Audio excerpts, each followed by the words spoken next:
Buenas noches. Bueno, hoy es la segunda charla del ciclo El Filo de la Arquitectura. Les agradecemos mucho a los alumnos de la mañana que se hayan tomado el esfuerzo y las ganas de venir a la noche de los días. ¿Cómo? Y ahí, no, ahí está por acá. Ahí está. Gracias por venir también. Bueno, hoy en este ciclo que dimos por llamar en su momento El Filo de la Arquitectura, como sabemos tenía que ver con todas esas cuestiones que tienen que ver con la ciudad, con la pobreza urbana, que es el tema que nos convoca en este año, entendiendo que la arquitectura es un arte o una ciencia, como quieras llamárselo, que es específica pero que no es autónoma, o sea, tiene relaciones con otras ciencias u otras artes. Así como en la primera hablamos sobre el tema de la pobreza urbana y la economía. En esta tenemos como invitado a Daniel Santoro, algunos lo conocerán, otros no, es un reconocido artista, y nos va a hablar sobre el tema de la pobreza urbana y el arte. Así que muchas gracias, Daniel, por venir. Es casi un arquitecto porque por lo que venimos hablando estuviste mucho tiempo acá trabajando en el tema. Trabajando en el tema, hubo muchos años estudiando acá. Si bien no sos arquitecto, son normales. Antes había el oficio de perspectivista, hacía muchas perspectivas. Bueno, él hizo perspectivas para muchos de ustedes, pero en otras épocas. Así que, bueno, directamente vamos al grano y te invito a hablar. Gracias. Bueno,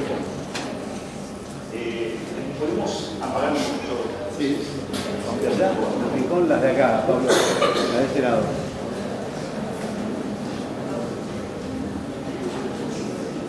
El edificio lo reconocerán, tal vez es actualmente la Facultad de Ingeniería que está en la avenida Paseo Colón, Independencia. Pero en este caso, esta foto se tomó un mes antes del golpe del 55. Todavía no estaba inaugurado, ahí todavía se ve el obrador, y estaba destinado a ser la sede de la Fundación Eva Perón. La Fundación de Ayuda Social Eva Perón era una enorme institución para, digamos, con el fin explícito de reponer la justicia social. Digamos, trabajaba intensamente, hizo una cantidad de obras enormes, por ejemplo, Ciudad Evita es una de ellas, y la cantidad de viviendas, que ahora vamos a ver qué tipo de vivienda, fue fabulosa. Creo que, no sé, Alberto Petrina, en su momento había hecho la cuenta, más o menos había renovado el parque habitacional en cerca de un 40% en esos 10 años de actividad que tuvo la Fundación. Lo que se supone que es una cosa de una gran vastedad, aparte de la cantidad de hospitales, hospicios y bueno, cosas que vamos a ver, y sobre todo me interesa hablar desde el punto de vista estético, qué significa. Esto ya tiene una enorme significación estética y tiene que ver con ciertas estéticas fascistas. La paradoja es que en realidad no fue un proyecto original del peronismo, sino que fue un proyecto de la década del 30, fue generado en la época del gobierno de Uriburu, que sí, un gobierno, incluso se podría decir filonazi. Y entonces esto tiene que ver con algunos edificios de Múnich, y es una estética traída, digamos, del neoclasicismo. Hay un detalle interesante, a veces es en los detalles donde se juegan las cosas más específicas, los grandes acontecimientos a veces se juegan en los detalles. Ahí arriba hay una serie de esculturas que son muy grandes, tienen cerca de 10 metros de altura, están hechos en mármol de Carrara, hechas por, en general creo que casi todas hechas por un escultor italiano, no me acuerdo el apellido ahora, bueno, pero un escultor de oficio bastante reconocido en Italia. Hay dos esculturas que están ahí en el centro, que después van a reaparecer. En el 55 todas estas esculturas fueron arrojadas al vacío, fueron destruidas. Pero especialmente dos, una que encarna un poco la figura de Perón y otra la figura de Evita. En realidad las esculturas, todo el grupo escultórico se refiere a los trabajos. Esas dos esculturas van a ser arrojadas a un lugar y vamos a ver qué peso simbólico tiene ese lugar donde fueron arrojadas. Fueron arrojadas al lecho del riachuelo. vamos a ver qué interesante que es eso, qué límite simbólico encarna el riachuelo para ciertos usos de la política. El riachuelo, después vamos a ver, en el 17 de octubre, cuando, digamos, hace su ingreso a la vida política del peronismo, el riachuelo también fue una gran marca simbólica. Se levantaron los puentes para impedir que esa negrada, digamos, esos negros que venían del interior de la provincia pudieran acceder al centro de la ciudad, al centro del poder blanco, digamos. Esos bárbaros que iban a ingresar a la ciudad trataron de pararlos levantando los puentes. En el 55, simbólicamente, van a arrojarle las esculturas nuevamente al medio del riachuelo, como, digamos, una especie de devolución simbólica también, ¿no? Entonces el riachuelo se convierte en una especie de zanja, de lugar de frontera entre lo que es la barbarie y lo que es la civilización. Podemos ya empezar a pensar también que ese conurbano bonaerense que ya se estaba conformando, ¿no?, en aquel momento, es también el lugar del otro, ¿no?, el lugar de la barbarie, el lugar de asiento de la barbarie. Y entonces el riachuelo es como en los esquemas de las ciudades medievales, ¿no?, esa zanja que separa la barbarie de la civilización, y nosotros tal vez esté encarnada en el riachuelo, haciendo las salvedades con todas las, digamos, las dificultades que tiene este tipo de comparaciones. Pero hay algo de lo simbólico que ahí se está jugando. Vamos a ver la otra. Esto para completar ciertas influencias. Este es el monumento al descamisado. El monumento al descamisado iba a estar sobre la traza de Figueroa Alcorta, justo más o menos frente a Canal 7, y en línea también con el edificio que actualmente es la Biblioteca Nacional. Iba a interrumpir la traza de Figueroa Alcorta, se iba a dar todo un rodeo, y ahí iba a estar el monumento al descamisado. 137 metros de altura, se empezó a construir hasta el primer anillo, en el 55 fue dinamitado.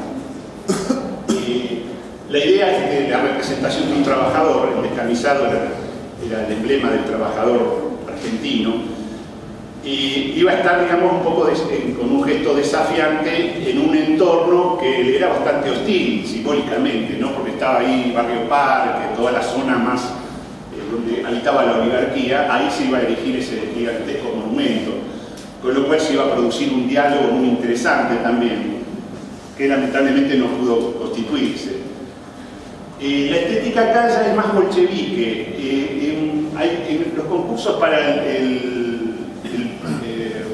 Poliburó, no me acuerdo cómo era el nombre del Palacio de los Soviets, del Palacio de los Soviets, que se iba a hacer en el año 27, el concurso tenía, uno de los ganadores para ese concurso tenía como remate más o menos esta imagen, solo que ahí en vez del trabajador iba a estar Lenin.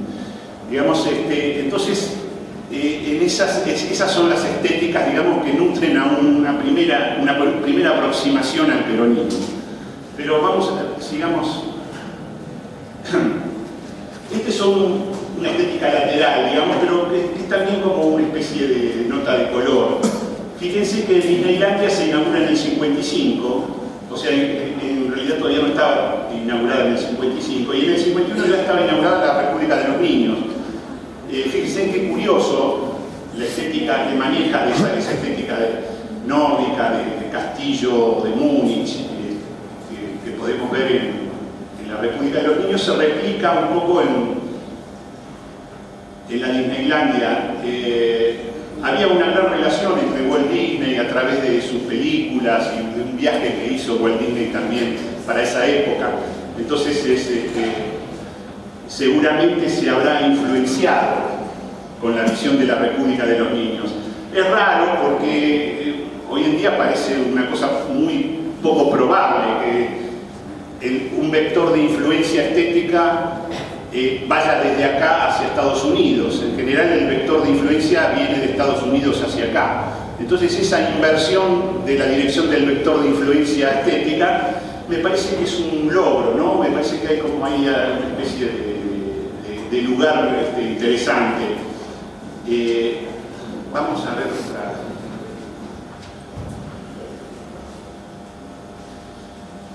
otro costado de la estética que genera el peronismo. Es el pintoresquismo, algunos le dicen pintoresquismo, los famosos chalecitos californianos que vemos ahí en esos barrios. Era la unidad habitacional más típica, y también se replicaba ese estilo en los hospitales, como vemos ahí el Hospital Eva Perón, por ejemplo, el que está en Lanús, en Avellaneda, y muchos hogares escuelas, hogares de ancianos, también tenía esta estética pintoresquista que tenía que ver con el uso social más intenso. Para los usos institucionales, ya vamos a ver que no solo era esta estética un poco fascistoide, sino que también había una estética muy moderna, que vamos a ver si está por ahí. Bueno, antes vamos a ver, este es un interior de la ciudad estudiantil. Había ciudades infantiles y ciudades estudiantiles. La ciudad infantil estaba pensada para los chicos más chicos.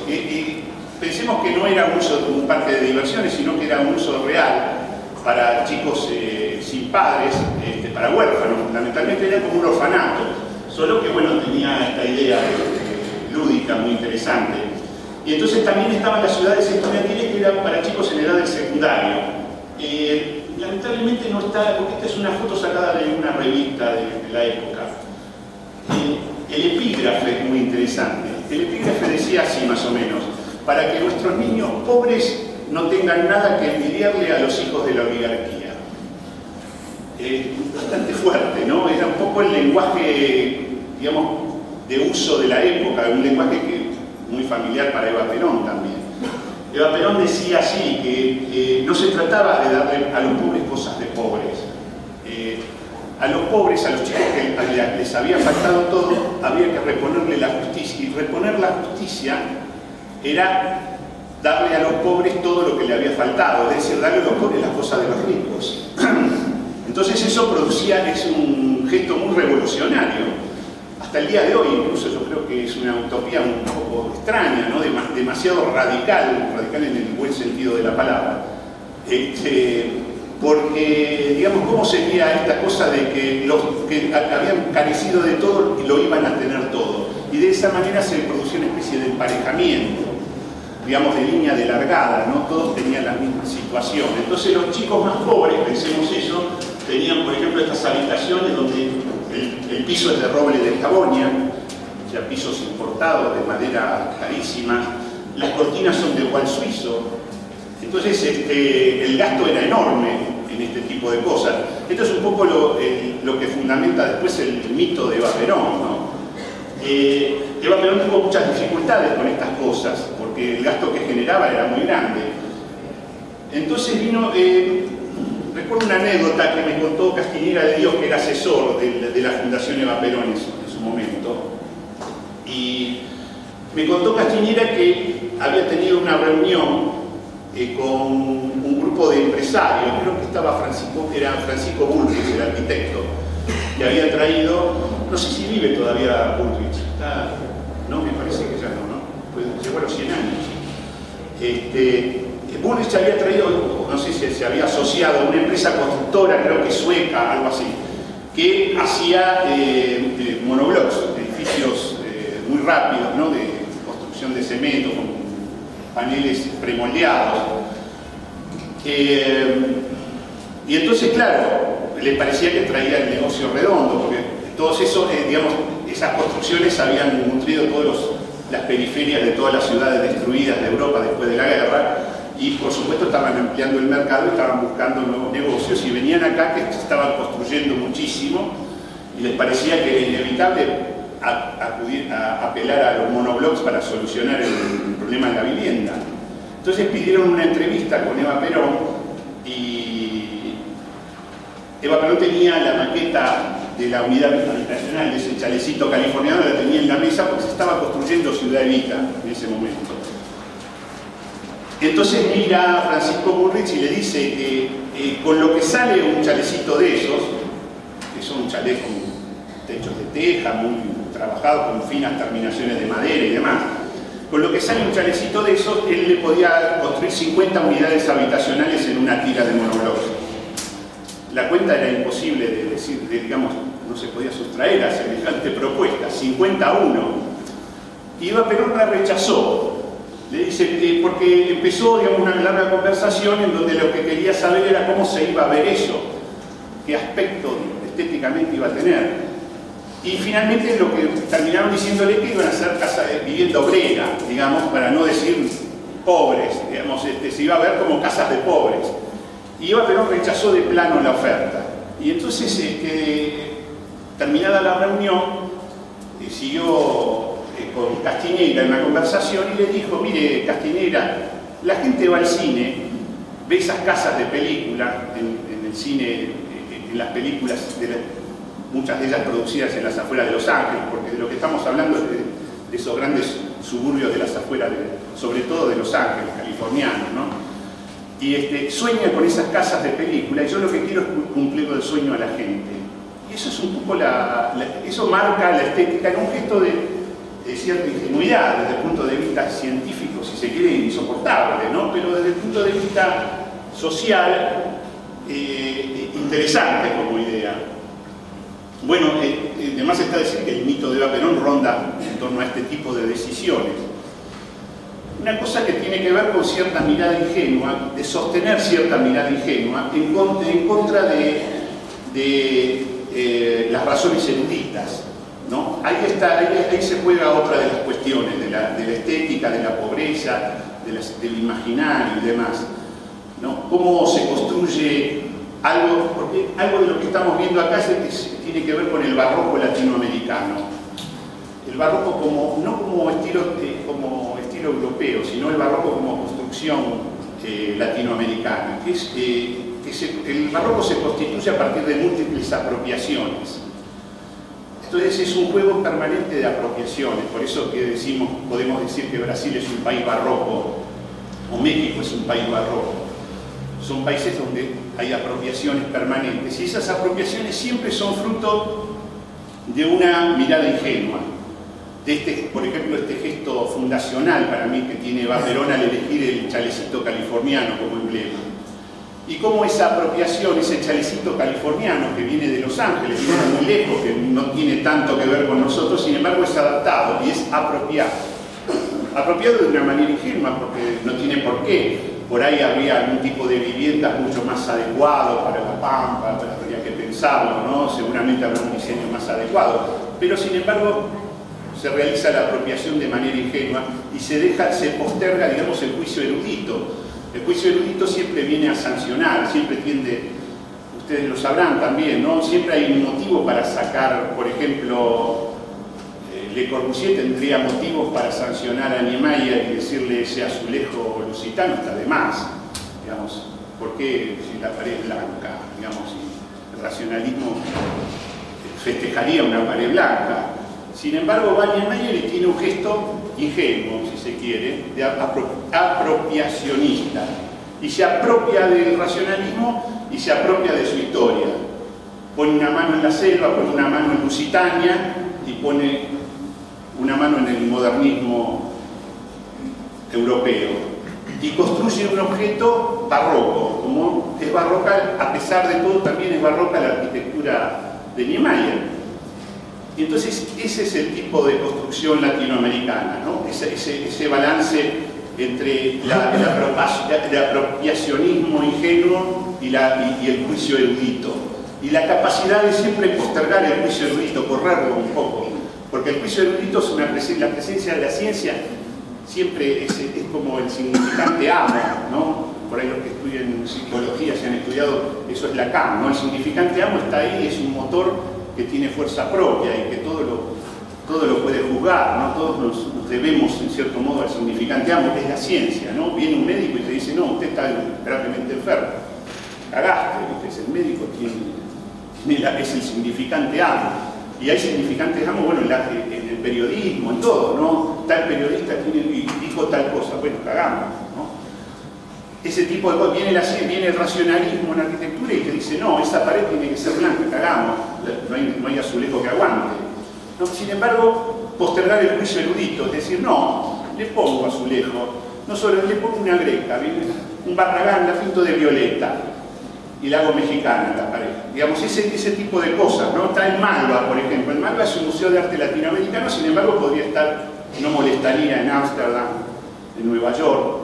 En Nueva York es un edificio gauchito, racionalista, luminoso, no tiene problemas latinoamericanísticos, salvo las obras que cuelgan de la pared.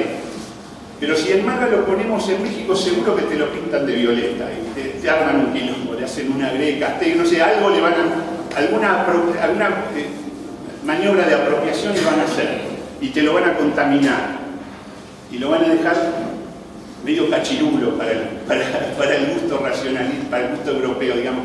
Ese es siempre, digamos, el minimalismo es una forma de significante amo para la arquitectura, ¿no? Esa idea del minimalismo. No me refiero al estilo específicamente del minimalismo, sino al resultado del minimalismo sometido al juicio erudito, donde todo siempre va a sobrar, siempre va a haber algo que está de más.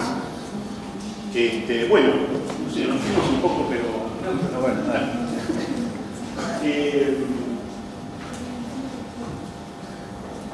Ahí tenemos folletos de propaganda. Esto es la ciudad infantil, no es la República de los Niños, sino que es la ciudad infantil, lo que está ahí abajo en el folleto. Arriba sí es la República de los Niños. La ciudad infantil era un pequeño orfelinato que todavía quedan algunas casitas ahí donde era la Alpi, fue en un momento, no sé ahora qué es esto, pero está ahí por la zona del Tiro Federal, por ahí atrás.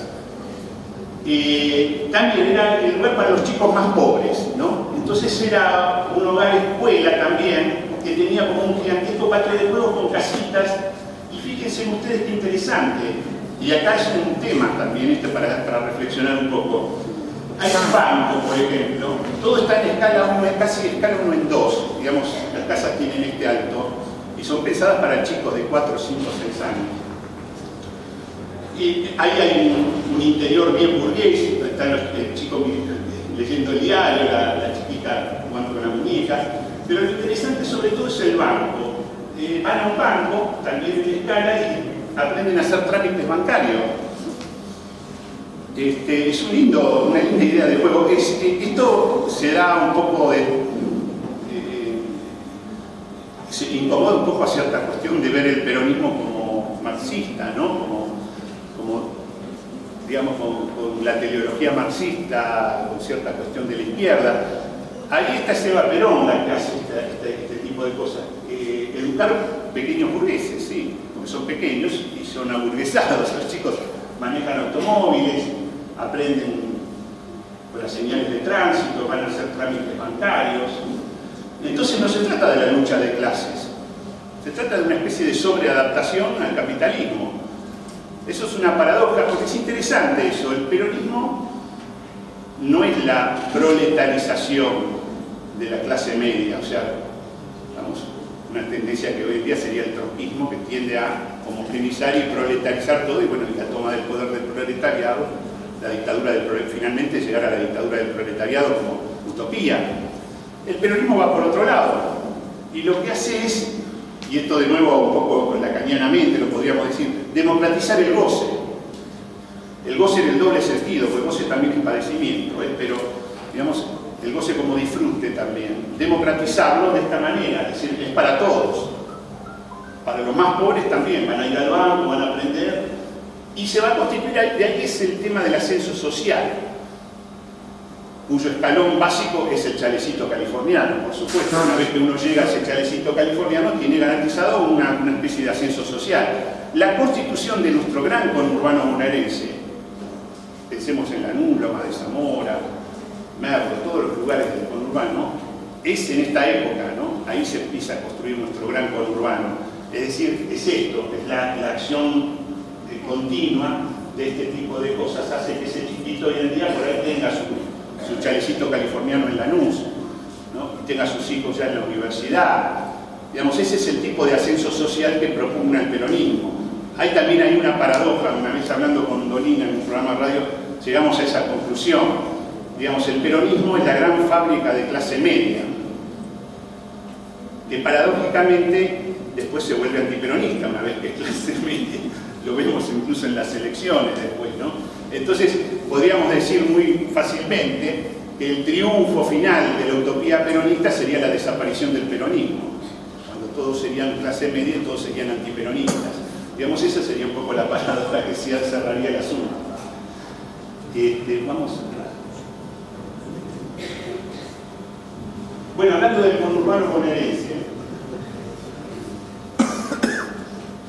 es un cuadro muy importante, yo lo trabajé mucho, está en el Museo Nacional de Bellas Artes, y para mí es nuestra imagen fundacional. El cuadro fundamentalmente de lo que habla es de civilización y barbarie, ¿no? de la dicotomía sarmientina.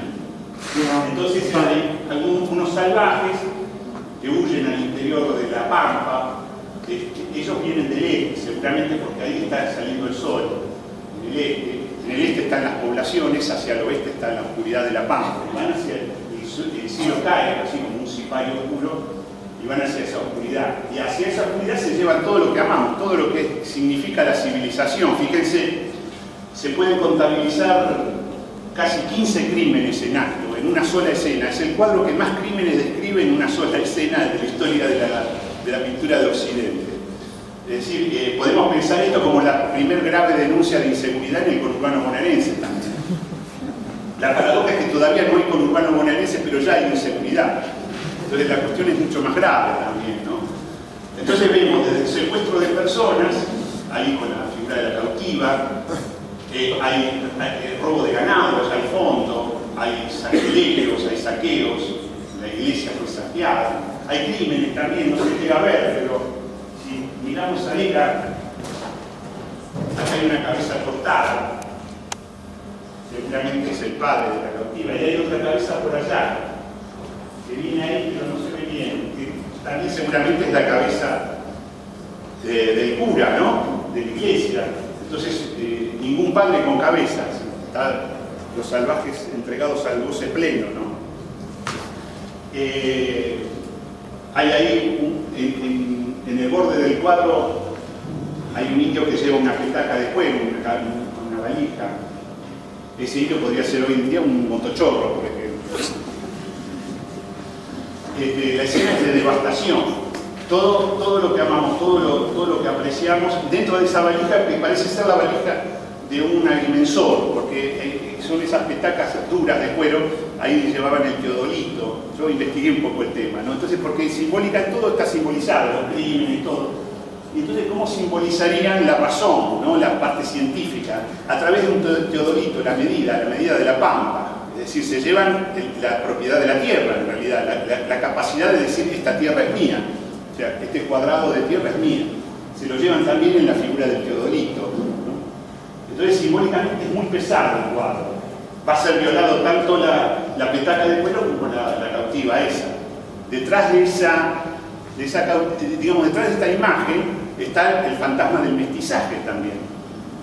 Porque esa cautiva va a ser objeto de mestizaje, como tantas cautivas, no es la primera cautiva de Echeverría, hay mucha literatura sobre las cautivas. Muchas de ellas, incluso creo la mayoría, ¿no? Borges tiene un lindo cuento sobre la cautiva, esa inglesa que bebía la sangre caliente de las ovejas, así con la mano, y que no quiso volver a la civilización. La pasaba bomba con los salvajes, ¿no? Y ahí está el mestizaje, esa cosa tan temida, ¿no? De ser contaminado por estos otros indígenas. Este cuadro habla de eso, por eso está, digamos, una figura un poco de la angustia. Es raro el nombre. ¿Por qué se llamaría La Vuelta del Malón? Aquí el nombre se lo puso el pintor, Argel de la Valle, que dicho sea de paso, un pintor un poco Pompié, no era un gran pintor tampoco. Esta es una gran imagen. Y después no tuvo otras pinturas tan afortunadas como esta, ¿no? Se dedicó a hacer pinturas para estancieros, campestres. Pero esta es solo esta obra tiene, ¿no? Así tan terrible. ¿Por qué se llama La Vuelta del Malón? Decía, ¿de dónde están volviendo? ¿A dónde vuelven? ¿Vuelven hacia donde está el espectador? ¿Vuelven a su lugar? Entonces uno está puesto en el lugar del indio, está puesto en el que recepciona a estos indios, o sea, te hace cómplice ese nombre. El nombre adecuado sería La Huida del Malón, entonces uno está como víctima, ahí la vuelta de lo reprimido, digamos, porque esos indios vuelven. Estos indios podrían ser vistos como protoperonistas también. De cierto modo, han quemado iglesias, fíjense que le prendieron fuego a una iglesia, el peronismo también es un oficio que después continúa continúa con la quema de iglesias. Así que también ahí hay algunos paralelismos inquietantes. Entonces la vuelta del malón es porque vuelven los malones. Vuelven el 17 de octubre, por eso mismo el tema que decíamos del límite del riachuelo y los puentes levantados y demás. Se estaban defendiendo de algún malón. No tan lejanamente tenemos que ir, porque en el Parque Indoamericano también hubo algo así, algo de eso. ¿Se acuerdan lo del Parque Indoamericano hace un par de años? Que hubo esa ocupación de tierras que provocó tanta indignación, ¿no?, en los medios de comunicación y demás.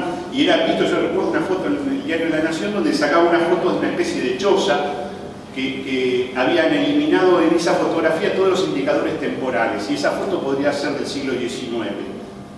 Entonces podría ser visto como un acto de levía guaraní o algo así. Y estaba, nuevamente aparece este fantasma, el fantasma de los malones que vuelven, ¿no?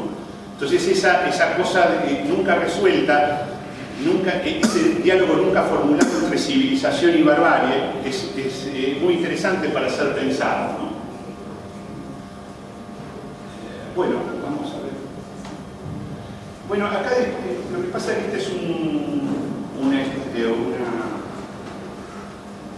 PowerPoint que yo había armado para un curso de pintura y demás. Entonces acá hay cosas, esta es una obra mía, está puesta al revés, lamentablemente, porque dice Malón y concepto espacial. Y mezclo la obra de Fontana con la vuelta del Malón, son los mismos personajes del Malón, solo que ahí hay como una especie de hendidura en el territorio, que es ese gesto que tuvo Fontana de pintar con un cuchillo, ¿no?, y cortar las telas, que algunos críticos italianos consideran que ese cuchillo es un gesto de barbarie de Fontana, que era el rosarino, y que fue a Italia a tajearle las telas con ese cuchillo de destazador de frigorífico de Rosario. Entonces es muy linda esa idea, ¿no?, de que la barbarie también prolifera de alguna manera y produce lo más sofisticado, que es el arte de vanguardia europeo, con un gesto de barbarie latinoamericana, ¿no?, como cortar una tela con un cuchillo. Entonces, ¿cómo se intercambian? Entonces, lo que pensamos que es civilización y barbarie a veces no está determinado. No sabemos lo que es bárbaro y lo que es civilizado. A ver. Esta es otra versión. Y acá lo que aparece es el personaje que a mí me interesa mucho, que es Vittorio Ocampo. Vittorio Ocampo es su chalecito racionalista, en su palacete racionalista. Todo lo contrario a un chalecito californiano. Es decir, el chalecito californiano es totalmente a tierra, ¿no?, es pegado al territorio, está soldado a la tierra, no puede zafar, no puede levantar vuelo, está ahí pesadamente. En cambio, esta arquitectura de los pilotines, ¿no?, toda la arquitectura de Le Corbusier, es una arquitectura que apenas hace contacto con la tierra, ¿no?, que tiene como una relación, como diciendo, por ahí pego un salto y me voy a otro lado. De hecho, es lo que hace el racionalismo, se va por todos lados, ¿no? No lo puede, prolifera como una langosta, ¿no? Tiene esos piecitos tan livianos que le permiten hacer pie en cualquier lugar. Lo ponemos en una ladera de montaña y siempre queda bien, digamos, tiene esa cualidad de ser tan internacional. Entonces tiene luz propia, y ahí está Vittorio Ocampo viendo con cierta displicencia cómo pasa la vuelta del balón por ese costado, por ese lugar oscuro del territorio. Entonces ahí es como esa frontera entre civilización y barbarie, encarnada en la figura de Vittorio Ocampo. Está el silloncito de Le Corbusier, que yo no puedo creer, es lo más incómodo que hay, es como estar en lo del dentista. Digo, el tipo no le hizo apoyabrazos para no arruinar la línea, es espantoso, no se puede dormir ahí. Discúlpeme la crítica de Le Corbusier, pero es un personaje que me interesa más Dalí. Las conversaciones entre Dalí y Le Corbusier son muy interesantes, ¿no? Porque Dalí defendía a Gaudí, y eso también en cierto modo es civilización y barbarie, pero allá en España, ¿no?, en Europa. Ahí se debate entre Francia y España, ¿no? España como la barbarie y Francia la civilización, en la figura de Gaudí y de Le Corbusier. Estando en una conversación, cuenta en su diario, Dalí, que es un tipo muy chispeante, ¿no?, muy inteligente. Entonces le dice, estaba en una cena de gente muy adinerada, y lo tenía enfrente a Le Corbusier, y le dice, usted, Le Corbusier, tiene que entender que Gaudí, en ese momento Gaudí era como una mala palabra, estamos en la década del 50, 60, y entonces pleno racionalismo, Gaudí estaba devaluado totalmente. Tiene que comprender que Gaudí quiere decir placer, creo, en catalán. Dice, y lo que hace Gaudí en su arquitectura es hacer deseos solidificados. Deseos solidificados. Hay que decir que Dalí es un gran conocedor del psicoanálisis, muy amigo de Freud y de Lacan también. Y hace deseos solidificados. Muy interesante esa idea, plásticamente, ¿no? En cambio, usted, Le Corbusier, solamente hace arquitectura de autopunición. Es fantástico, es fantástico. Esos son todos términos psicoanalíticos, ¿no? La autopunición también, las fantasías de autopunición. Es esa cosa calvinista, ¿no? De Le Corbusier, de no entregar nada, de no gozar de ningún. Después sí empezó, se entregó al goce, ¿no? Nuestra Señora de Royan, ¿no? Ahí está mejor.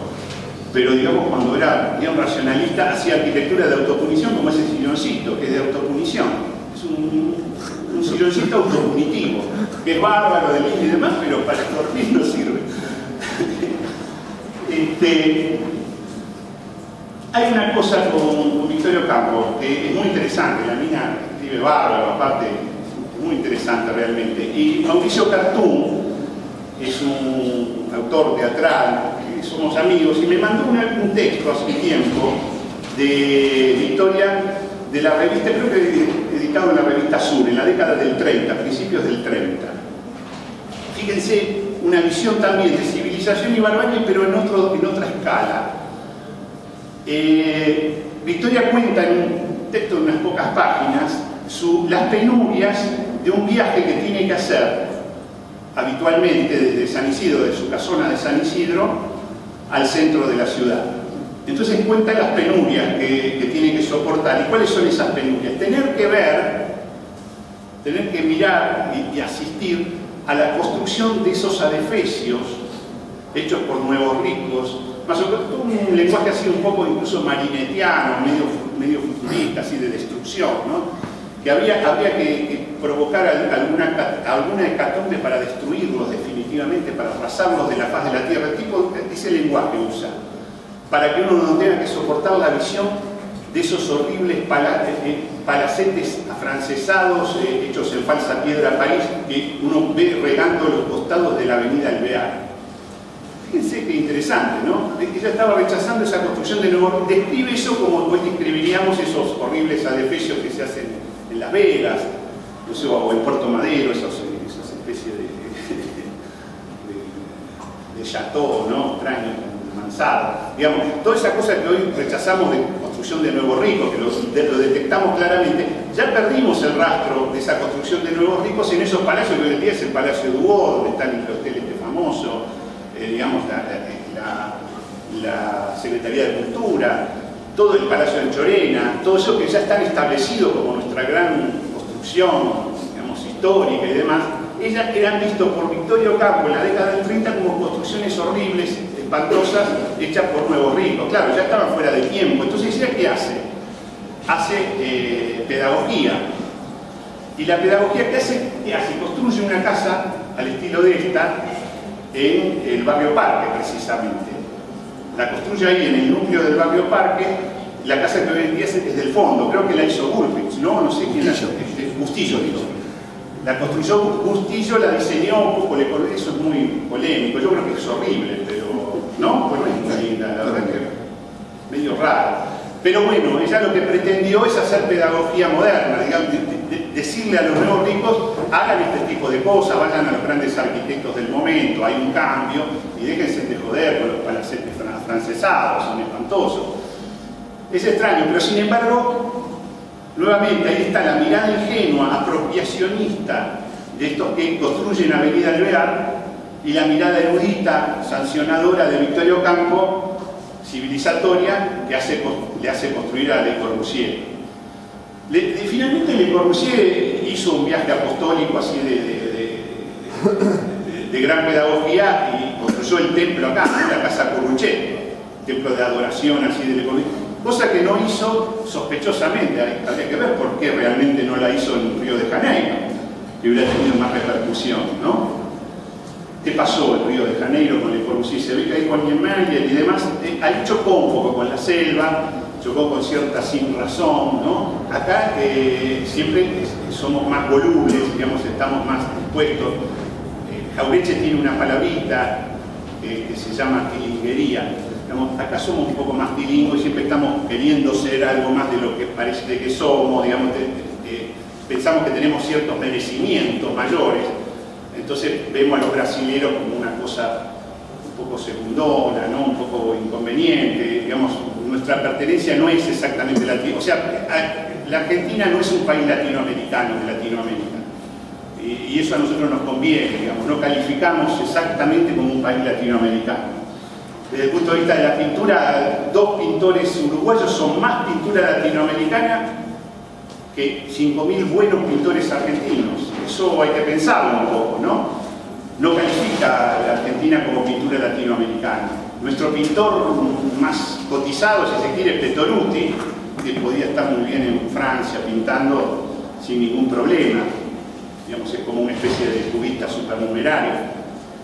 Y eso nosotros aprobamos como la gran pintura. Está Berni, y lo vemos a Berni ahí como recién ahora empieza a calificar un poco Berni, pero dentro de las cotizaciones, por ejemplo, Berni no califica como Petoruti, ¿no? O sea, cuando se trata de comprar y ventar, Berni queda postergado, porque es demasiado sucio, demasiado latinoamericano, tal vez tenga ahí un problema, ¿no? Para ser aprobado realmente.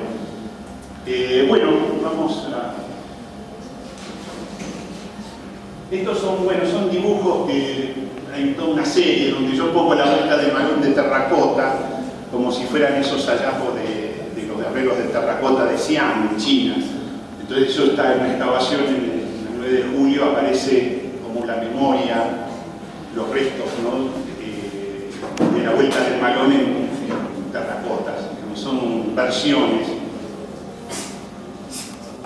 Sí, pasa. Bueno, después está, pero ya acá me parece que ya nos vamos, ¿no? Porque empecé a trabajar sobre el tema del ícono de Eva Perón como un ángel exterminador, ¿no? Este es el embajador norteamericano, Braden, que hizo tanto para que el peronismo no pudiera acceder al poder. Entonces ella está ahí como un San Miguel, me corta la cabeza. Bueno, pero me parece que ya estamos, no sé si... Acá, bueno, esta por ejemplo es una Eva Perón dormida en el hall de ese edificio que veíamos al principio, y dice Eva Perón concibe la República de los Niños, es como una especie de embarazo que tiene ella en la República de los Niños, como esa bola de recuerdo, y esa nevada que está al fondo ahí, que alude un poco a la nevada del Eternauta, esa nevada tóxica, ¿no? Del exterior, ese exterior hostil. Y bueno, pasar otra vez acá el tema ese de lo que veíamos de la República de los Niños. Está Victorio Campo mirando. Esto está un poco traído con la idea del cuadro de Magritte, que se llama El asesino amenazado. En ese cuadro Magritte tiene tres personajes que acechan a un asesino que acaba de cometer un crimen en una cama y por la ventana lo miran misteriosamente. Y ahí está Eva Perón tapando a un niño, le pongo un niño peronista, pero bueno, es una cuna de oro, literalmente. Y entonces está expresado esa cosa, ¿no? De poner todo en función de reponer la justicia. Hay libros ahí, que unos libros de Tagore, Victorio Campo en la mano, y hay unas alpargatas del otro lado, entonces eso completa la lectura simbólica del trabajo. Esa es la idea de la noche peronista, ¿no? Del estado de bienestar que cae, un telón negro cae sobre ese edificio interminable. También es otra escena, esa pareja emblemática de los chicos escolarizados, ¿no? El guardapolvos era como, es interesante como objeto, ¿no? Porque es una especie de exoesqueleto. Mi vieja los almidonaba muchísimo, entonces hacían ruido, incluso se quebraban cuando caminaban. Y esa idea del guardapolvos como un exoesqueleto protector, ¿no? El Estado está, digamos, está en proceso de educación el chico y está protegido por el Estado, ¿no? Estas son escenas, bueno, hay muchas, es una historia de esta parejita de chicos en las afueras de la República de los Niños, ahí cae la nevada y está el problema, ¿no? de la hostilidad de la afuera. Acá aparece el personaje de la mamá de Juanito Laguna. Juanito Laguna es un famoso personaje de Antonio Berni. Lo pinta Antonio Berni en la década del 60, principios, y entonces yo hice una cuenta, más o menos en el 55 podría haber nacido Juanito Laguna, porque lo pinta con 5 o 6 años de edad en el 60. Entonces yo pensé que tal vez la madre de Juanito Laguna podría ser una de estas chicas protegidos en la ciudad infantil. Y entonces ahí se desarrollaría toda mi historia y por qué aparece Juanito Laguna sin el guardapolvos protector. Esto yo lo convierto en una especie de leyenda, ¿no? Sin el guardapolvos protector termina siendo pintado por Berni en un basural. Es decir, pierde sus condiciones de escolaridad y pierde su posibilidad de ascenso social también. Sería la historia más o menos esa. Vamos a pasar ahora rápidamente. Bueno, estos también son eventos, una posible violación de la mamá de Juanito. Esa es otra escena de protección. Vamos rápido. Esta es una escena que tiene que ver con las ideologías. Es la mamá de Juanito Laguna dormida en un parque de ruinas ideológicas. Entonces ahí está la torre del capitalismo, del comunismo, del fascismo, y está también el peronismo, hecho pedazos. Y solo hay como una bestia ahí, una bestia negra, que está alerta, sobre la cual duerme la mamá de Juanito, y que tal vez sea esa capacidad de resistencia de los pueblos, ¿no? De que hay algo irreductible que es lo que va a seguir funcionando, que no sabemos cómo, pero va a seguir funcionando, ¿no? Esa es un poco la idea de que las ideologías fracasan como sistemas, pero los pueblos continúan, ¿no? Con su historia. Bueno, esto ya es más ideológico, esta es la melancolía y revolución en la terraza de la CGT. Hay un pequeño Lenin ahí trabajando con un acorazado potente. Sale humo y le van los ojos del descamisado gigante. Bueno, esto es una historia ya un poco complicada, no es para hablarlo ahora. Vamos a ver. Esta es una escena como una parodia de una propaganda, Soncita. Lo mío nunca es una celebración de nada, siempre hay algún impedimento. Yo trato de desactivar el cuadro para el uso político. No sirve, siempre está la cinta de luto, siempre hay problemas, ¿no? La felicidad del pueblo se llama. Está la radio, la sidra, el pan dulce, todos los emblemas, la escuela fábrica, al fondo, el chico que se recibió. Y hay una cierta felicidad, porque de eso se trata también, ¿no? Que es la felicidad y que siempre la felicidad es hacia atrás. Es un poco tonto decir, ay, qué feliz que soy, ¿no? Siempre es mejor decir, qué feliz que fuimos, ¿no? Siempre uno se da cuenta de la felicidad, siempre la felicidad es una mirada hacia atrás. Y siempre la felicidad tiene que ver, por lo tanto, con la niñez, ¿no? Por eso siempre hay felicidad y melancolía, siempre van juntas. Y eso es lo que intento un poco a veces por estas obras.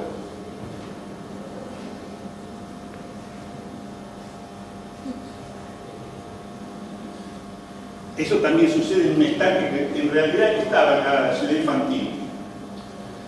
Este chico desnudo que sale de la foresta, de la pequeña foresta, y salva a la mamá de Juanito que se está hundiendo, a pesar de que tiene su guardapolvo, ¿no? Y ahí en ese gesto en la mano, así, que es un gesto que yo lo tomé del escudo justicialista, que es muy interesante. Si hay algo interesante que tiene el escudo peronista es que las manos están así, ¿no? El tema de la ayuda social, el tema de que no somos todos iguales como en esa cosa francesa de la igualdad, no es mentira, ¿no? Entonces hay siempre un problema y eso se soluciona con la solidaridad. Y está ahí, ¿no? Ese gesto también tiene que ver con esa cosa irreductible, el chico está desnudo, es salvaje. Esto es civilización y barbarie, también en el interior del peronismo, ¿no? El peronismo funciona como una especie de objeto dual, como una interfase entre civilización y barbarie. A veces es agente civilizador y a veces es mensajero de la barbarie. Entonces a veces nos provoca terror también, el peronismo tiene esa cuestión, ¿no? A veces la gente huye del peronismo porque se pone denso y muchas veces va hacia el peronismo porque es su tabla salvadora. Esa cosa, por eso el peronismo no tiene que ver con un partido político, yo no lo tomo, no me interesa qué peronismo, ni lo que está haciendo ahora, ni lo que hizo, sino el peronismo como objeto. Heidegger no habla de la cosa es, y Lacan lo toma ese tema, ese concepto de cosa. ¿Qué es la cosa? La cosa es ese lugar donde no llega el lenguaje, no hay manera, es muy difícil decir qué es el peronismo, como partido político, digamos, como acción social, digamos, tiene tantas facetas, tantas formas de definición que al final ninguna le cabe realmente. Entonces esa cuestión inexplicable habla del peronismo como algo que está ahí como la cosa, como algo que digamos que lo rodeamos, que decimos cosas sobre él, pero nunca sabemos qué es él realmente, ¿no?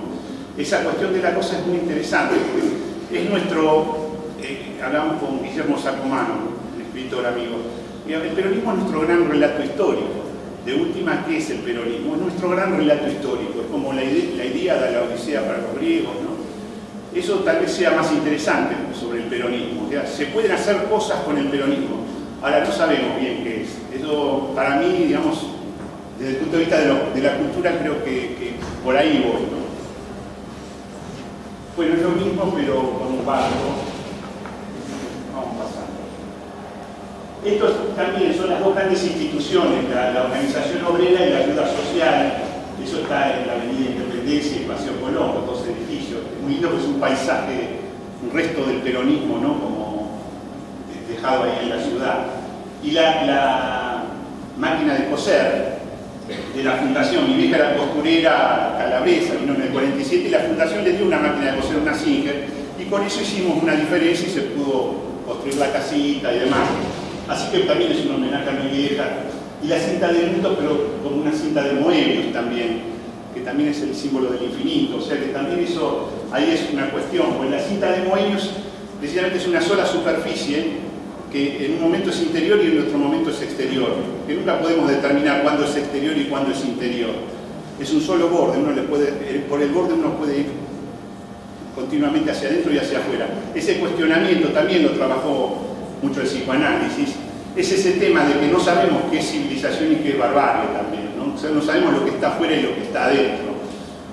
Por eso hablábamos de Victoria Ocampo, criticando los palacetes que para nosotros son la oligarquía y para ella era lo que estaba afuera, era lo que no debía ser, y para nosotros es lo que es lo que está adentro. O sea, esa circunstancia creo que está muy bien como objeto geométrico. La topología que ofrece la cinta de Moebius me parece que lo explica de alguna manera.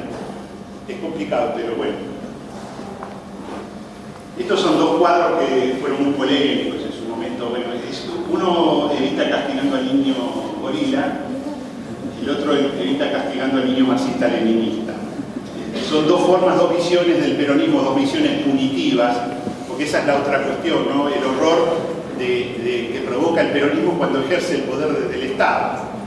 Siempre, de cierta manera, se lo ve como un gesto de stalinismo. Siempre ejercer el poder siempre entraña la visión por parte de algunos de ser víctimas de aquel que ejerce el poder. Siempre ejercer el poder significa que siempre hay alguna víctima.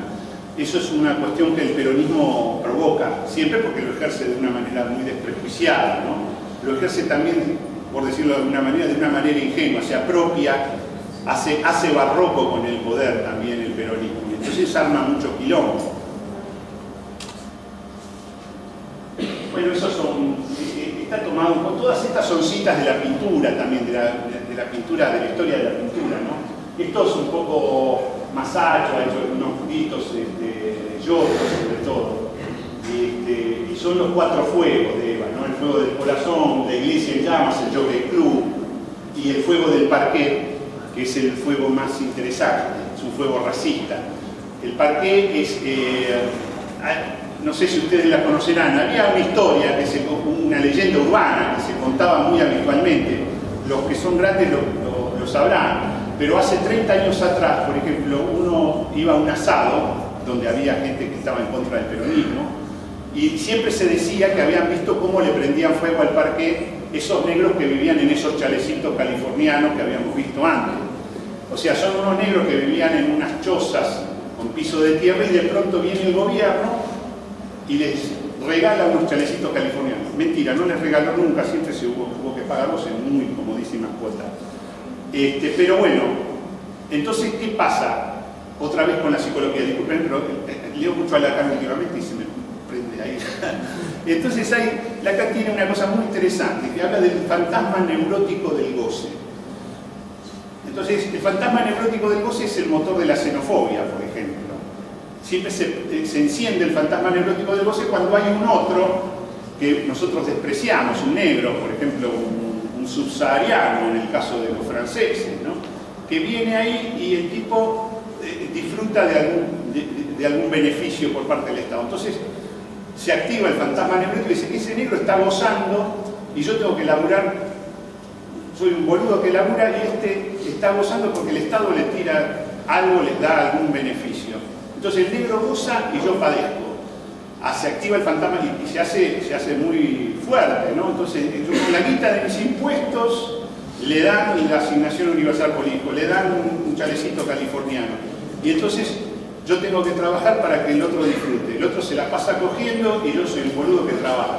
Digamos, empieza todo, sube el tono y se produce ese gesto de xenofobia que termina en situaciones graves, en linchamiento, termina en linchamiento literalmente. Y entonces funciona así, también funcionó ahí con las casitas californianas. Entonces, claro, veía que disfrutaban en sus casas, unos negros que jamás tuvieron nada y de pronto tenían chalecitos con pisos de roble de Lavonia, porque ese es el gesto. Yo rescato fundamentalmente eso, que el piso era de roble de Lavonia, un piso carísimo para la época, importado. Y entonces los tipos ¿qué hacían? No pueden disfrutar. El fantasma neurótico del goce produce angustia. Entonces lo primero que uno hace es todas las maniobras necesarias para desangustiarse. ¿Y cómo uno se desangustia de ese fantasma neurótico que te atormenta? Y se le va a acabar. Por eso el fantasma neurótico del goce. El goce es acabar también. El goce tiene dos caras. Tiene una cara de placer y una cara de padecimiento. Que es el goce sexual, de último, ¿no? Por eso se acaba el goce. Entonces, ¿cómo se acaba el goce? Entonces, enseguida aparece, digamos, el hilo conductor o una especie de guión de una historia, y los tipos agarran y van a hacer un asado y no tienen madera. Y entonces, ¿qué puede hacer una bestia como esto que viven en esas casas? Y ven el piso de madera, lo levantan y le prenden fuego al piso de madera y hacen asado. Literalmente, ¿qué van a hacer? Van a destruir su casa, la van a desmontar, se la van a comer y se les va a acabar. O sea, eso es el fantasma neurótico del goce. Yo puedo continuar con mi vida desangustiado y aquel va a destruir su casa porque no es capaz de vivir en una casa civilizada. Más o menos funciona así. A ustedes les llamará la atención, pero uno no podía negar esto. Hace 30 años no podías negar que eso era falso. Falso de toda falsedad, porque levantar un piso nuevo recién puesto de roble de Lavonia con el alquitrán pegado es un asco, el asado sale un asco, cualquier maderita de la calle sirve mejor que un piso de madera. O sea, es un disparate, pero todo el mundo lo creía puntualmente, era una leyenda urbana absolutamente creíble. Hubo discusiones enormes continuamente, hoy en día ya se desactivó eso, ya nadie se anima a decirlo. Pero es muy interesante porque, entonces, ¿qué es lo que pasa ahí? Hace unos años me llevaron a Ciudad Evita para hacer un programa sobre los chalecitos californianos, un programa de arquitectura, no me acuerdo ni cómo se llamaba. Lo dieron por Canal Encuentro, creo. Y entonces fuimos ahí a Ciudad Evita, en la parte del rodete. Ciudad Evita tiene como el perfil de Evita, ¿no? En la parte del rodete, la parte más antigua, y vivía ahí una tana llamada Yoconda, justo era costurera como mi hija. Y le habían dado esa casa, la mina vivía ahí desde que le entregaron la casa. Y entonces entramos y estaba el chalecito bárbaro, lo tenía impecable, pero el detalle es que el piso era de mosaico y no cerraba mucho, porque tenía todas las terminaciones de madera, pero el piso de mosaico. Entonces yo le pregunté a la tana, le digo, pero el piso es original. No, me dice, con mi marido lo primero que hicimos, juntamos unos pesitos y lo primero que hicimos fue cambiar el piso, porque era de madera, era muy feo para mantener, hice mucho trabajo. Entonces pusimos el mosaico y se nos solucionó todo. Que es una cosa que claro, es una especie de cuestión cultural de todo el sur de Europa. Mi viejo hubiera hecho lo mismo. Enseguida hubiera levantado el piso de madera cuando juntaba unos pesos. Entonces son usos culturales. Es muy interesante porque otra vez civilización y barbarie ahí empieza a parpadear. Ya no es tan claro.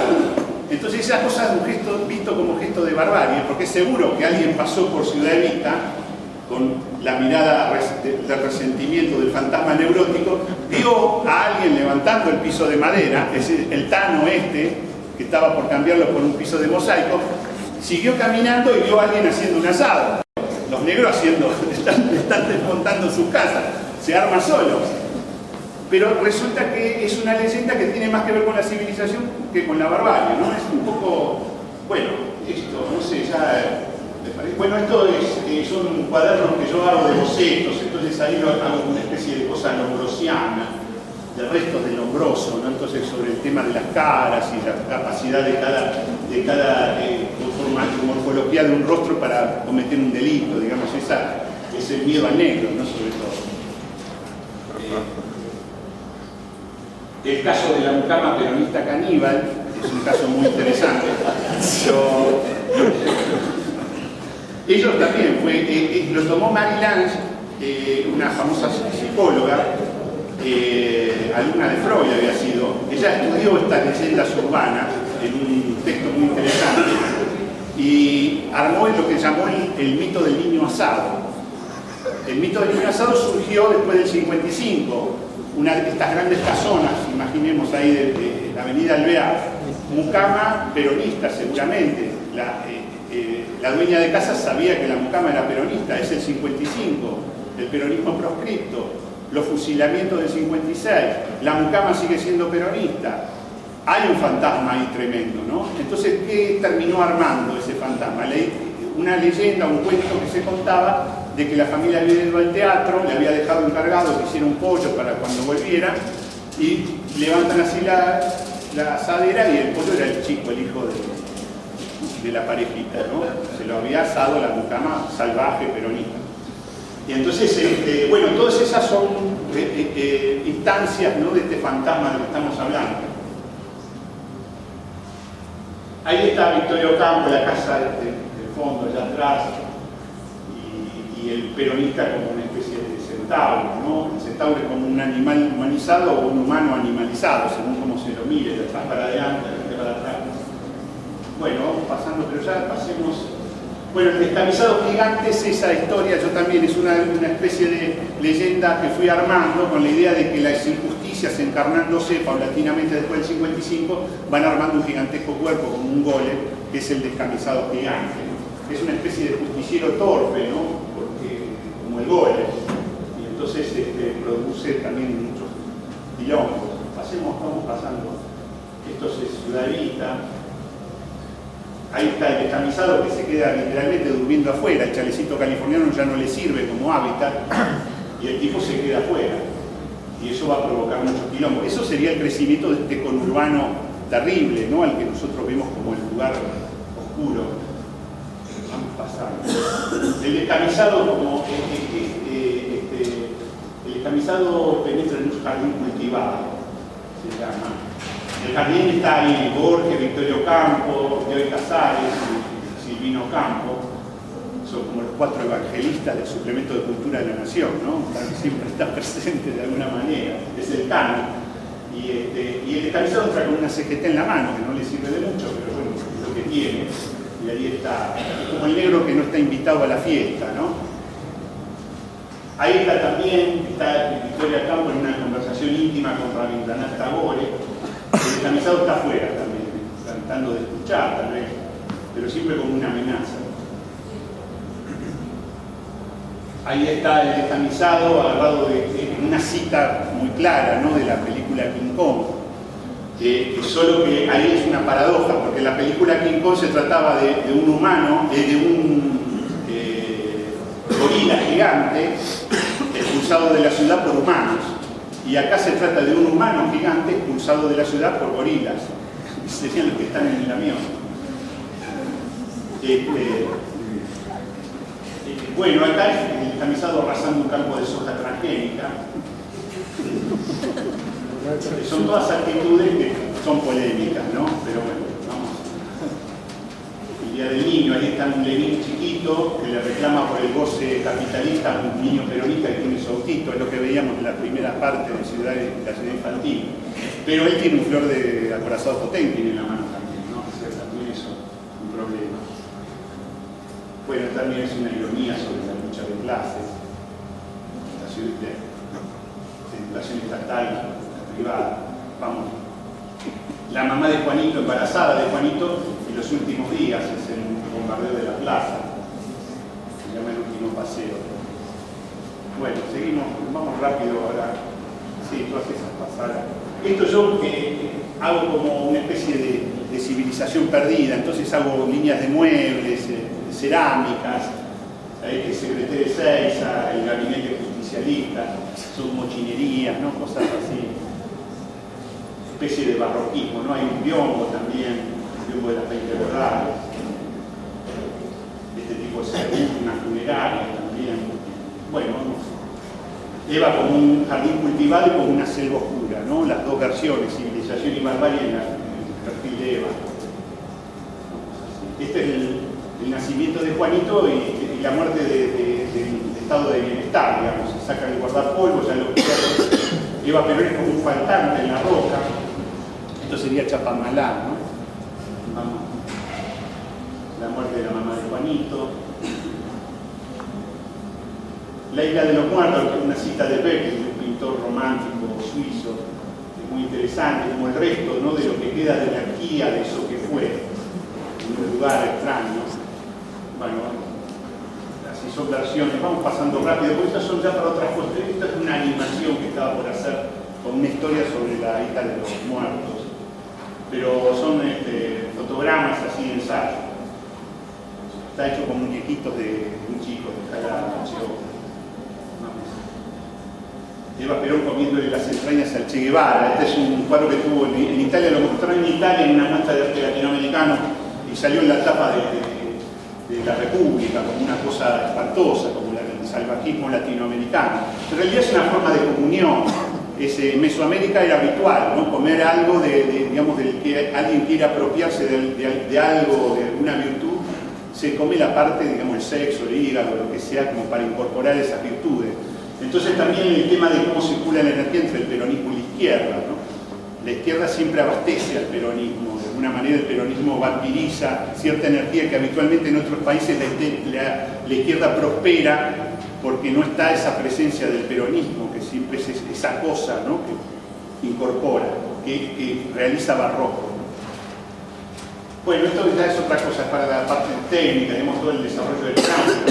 El perfil de ala delta fue inventado acá por Horten, Reimar Horten. Son técnicos alemanes que vinieron después de la guerra, y lo que fue después, 10 años después, el Mirage está ahí ya, adelantos fenomenales en su momento. Sí, sigamos adelante. Igual que el ala volante, que actualmente es el bombardero B-2, también fue desarrollado acá. De hecho, trabajó en el B-2 Reimar Horten ya teniendo más de 90 años para la NASA. Sí. Bueno, esto después son misiones así de izquierda y derecha con el Pulki, el MiG y el Sabre F-86 como que competían en su tiempo, como los aviones de combate. ¿Sí? Eso ya para la película, sigue pasando así. Estos son fotogramas de la película de Pulki, Un instante en la patria de la felicidad, donde reconstruimos un Pulki y lo hicimos volar en la República de los Niños. Lo reconstruimos en la escala de la República, en la escala 1 en 2. Esto lo hicimos en un taller en Valentina Alsina con unos compañeros del Teatro Colón.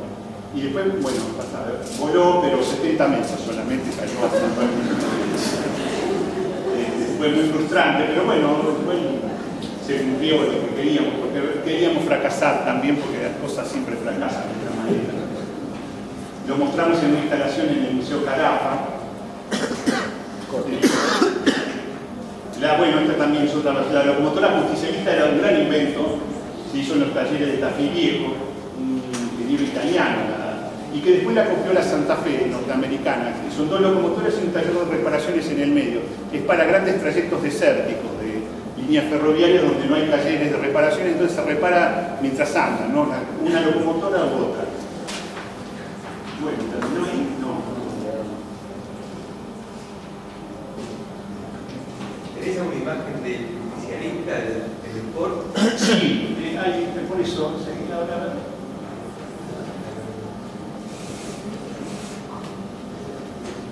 Bueno, estos son sobre el tema del viaje en tren, ¿no? El viaje a Mar del Plata, digamos, la energía atómica, la irrupción del electrodoméstico, no como la gran cosa, digamos, del gran desarrollo de la clase media, se da a través de la presencia del electrodoméstico. La heladera se solía poner en el comedor como un objeto apreciado, no iba en la cocina, ¿no? El culto, con los exvotos. Bueno, después estas son versiones de, digamos, yo trabajé en teatro, también estos lo hizo D'Artagnan con un libro mío que se llama el manual del niño peronista, donde están todos esos dibujos, y él armó esta obra de teatro, y yo hice la puesta en escena con el descamisado, el vestido vacío de Eva Perón, y un gorila que andaba por ahí siempre metiéndose. Muy linda la obra, se llama Muñequita, el corazón de Evita dentro de un ataúd, bueno, todo es una cosa interesante de Tantaña. Sí. Estos son los automóviles justicialistas, solían tener el motor Porsche, salvo el de abajo que tiene un motor modular de aviación muy interesante, que no llegó a prosperar mucho, pero era un motor muy interesante. Todos en plástico, menos este de acá, menos natural, y fueron de los primeros automóviles hechos en fibra plástica. Incluso ganaron un premio en Nueva York por innovación tecnológica. Fíjense que no tienen puerta, la coupé no tiene puerta porque no tenía, si no, no podía armarse la estructura.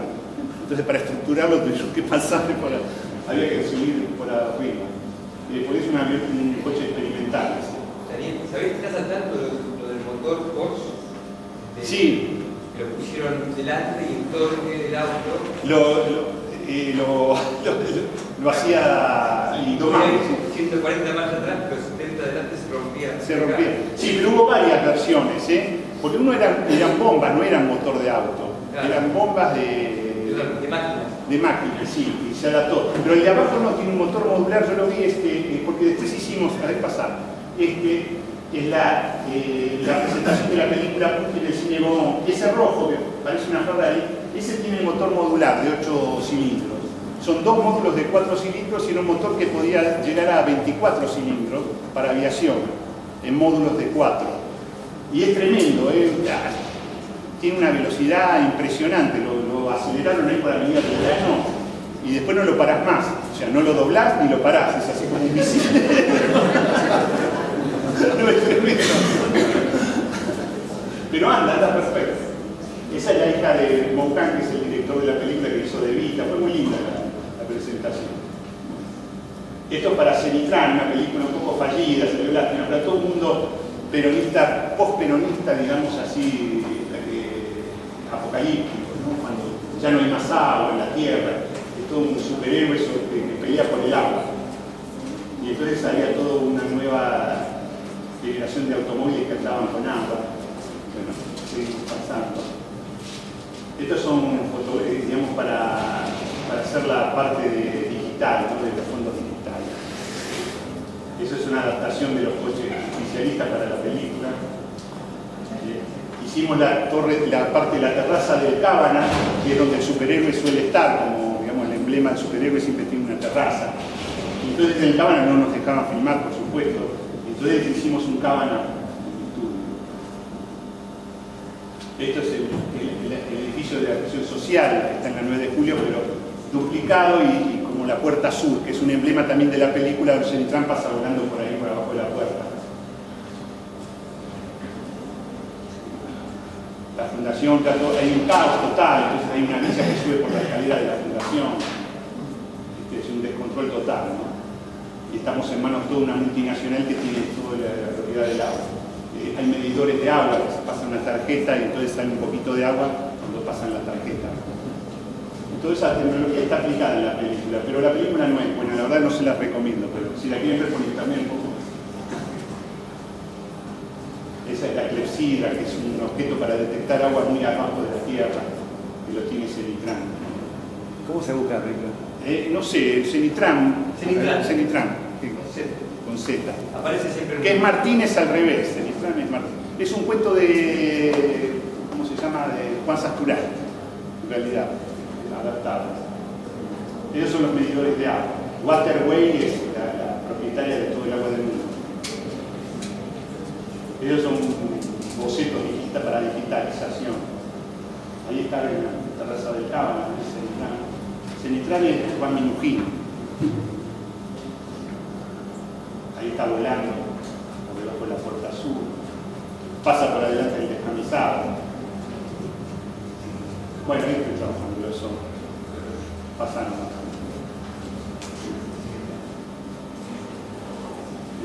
Bueno, esto es del edificio de acción social. Yo colaboré en el diseño del edificio, de la obra. La obra es de Alejandro Magno.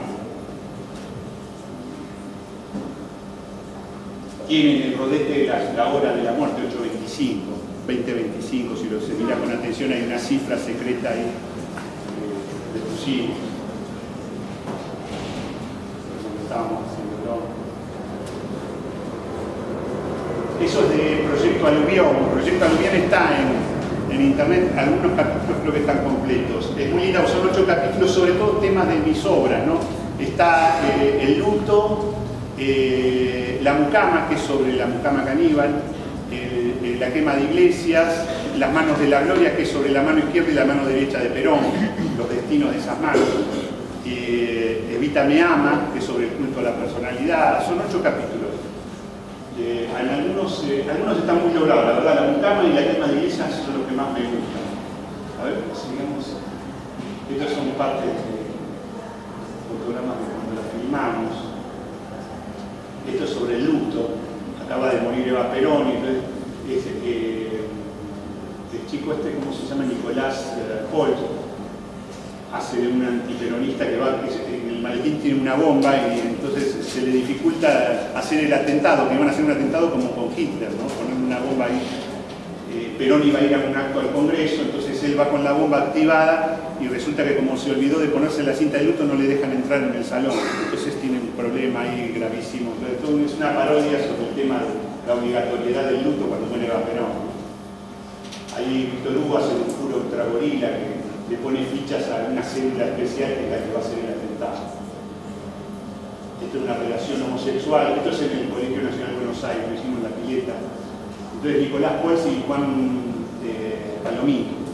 Juan Palomino trabaja en la Fundación Eva Perón, es un empleado de la Fundación Eva Perón, un puto peronista que va muy al frente, así, se la juega, y Nicolás Puels es un gay, digamos, muy reprimido por la madre. La madre es como la madre de Borges, un poco hicimos toda una tensión dramática así. Entonces la cosa se resuelve ahí cuando está en la militancia. Y bueno, él aprovecha esa relación para poder acercarse a Perón y hacer el atentado. Entonces, bueno, esto es una historia, es interesante. Porque es civilización y barbarie también en la cuestión de género, ¿no? Entre el puto y el gay, ¿no? Este es el Parqué, que es uno de los capítulos, que también es un negro peronista que se dedica a que todo el tiempo está haciendo asados, y al lado hay un Tano, a ver, pasar, que es el Tano Rino Reni, que se dedica a plantar tomate, tiene una verdulería, entonces odia al peronista que no labura, ¿no? Entonces toda la historia siempre de los inmigrantes italianos, ¿no? Sobre todo. Esto es la vuelta del Malón, expresada en una escena en donde la hija, la rubiecita, es la hija del Tano. El Tano está ahí adelante parando el camión que va a una fiesta del 17 de octubre. Y para el camión porque se le llevan a la hija, a la rubia, el hijo del negro peronista, ¿cómo se llama el actor este? Bueno, se me fue el nombre, pero el hijo es el que está detrás de la rubia, que están enamorados, y se la lleva para el 17 de octubre. El Tano no lo puede pedir, para el camión y hace todo un quilombo. Estos negros se llevan a la negra. Bueno, esto es sobre el culto a la personalidad, que es un drama también en clave de Fabio, ¿no? De Leonardo Fabio, así un dramón que muere un chico porque al pulmotor, justo en el 55, se declara una gran epidemia de polio, y los pulmotores que habían secuestrado decían Fundación Eva Perón en la tapa. Entonces habían sacado todas las tapas por el tema de destruir todo el culto a la personalidad, y justo se declara una epidemia de polio, y esto pasó realmente, y estaban todos los pulmotores desactivados, y entonces ahí muere uno de los hijos de este matrimonio, de atrás. Esto es de la mucama, la chica cuando va al teatro y después termina cocinando la viejita, que en realidad es un brote psicótico de ella, o neurótico, digamos, porque en realidad es un lechón, pero ella, en todo un quilombo de confusión, cree que es el hijo, ¿no? Pero era un lechón que estaba haciendo. Esta es la mucama, negra fresa. Julieta Caminera, negra fresa. Bueno, estamos filmando, bueno, eso, creo que ya está también, no sé. Bueno, eso es todo.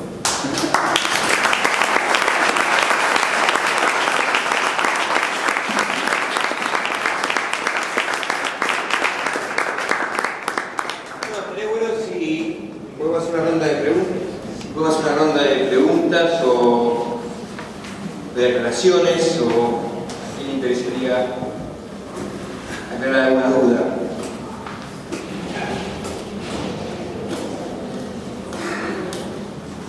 Por lo pronto yo te puedo preguntar. Claro, vos hablaste sobre esta dicotomía de civilización y barbarie y en un momento dijiste como no resuelta. Y da la sensación que no está resuelta. Si tal vez nuestra sociedad nunca se va a resolver, o es una cuestión de tiempo, de una sociedad relativamente joven, o es condición natural esta contradicción constante entre civilización y barbarie, que se da hasta estos días. Sí, es un tema, yo no sé si la verdad es muy difícil opinar estando tan metido adentro, ¿no?, del asunto. Creo que el diálogo es fundamental en esta cuestión. Me parece que siempre hay una cuestión con el diálogo, pero también hay una cuestión con la acción directa sobre la política. Es decir, cuando se habla del reparto de la riqueza, estamos hablando de cosas muy serias, digamos, es sacarle plata a unos para repartirla de alguna manera un poco más justa. Y hacer eso políticamente casi siempre es un imposible, siempre resulta, incluso las grandes revoluciones, ¿no?, desde el punto de vista, hablo de las revoluciones marxistas, incluso no lo lograron, tuvieron que ir para atrás con ciertos, con ciertos paradigmas, ciertas utopías, tuvieron que postergarla para poder seguir. Concretamente el caso de Cuba, si hoy en día uno va a Cuba, queda muy poco de aquella revolución utópica que uno pensaba que era una sociedad reconciliada con sí misma, ¿no?, que estaban logrando. La verdad es que no lograron mucho. El tema ese el otro día hablando, ¿no?, también de este tema, ¿no?, de cierta cuestión con la utopía marxista, digamos, el pueblo como sujeto histórico, ¿no?, como sujeto de la historia. ¿Y qué es eso? El pueblo como sujeto de la historia, ¿no? Pensando en Cuba incluso, yo pienso que el pueblo casi siempre es el juguete de la historia, el juguete miserable de la historia incluso. Los pueblos padecen miserablemente eso que, viste, para otros es la obtención, digamos, de la liberación, todas esas palabras que después no resultan reales, ¿no? El pueblo resulta ser, sí, el sujeto, el juguete miserable de una historia que termina mal, y el pueblo termina más postergado, termina más reprimido, termina con más problemas. Muchas veces se constituyen vanguardias que creen que van a lograr alguna cosa y que finalmente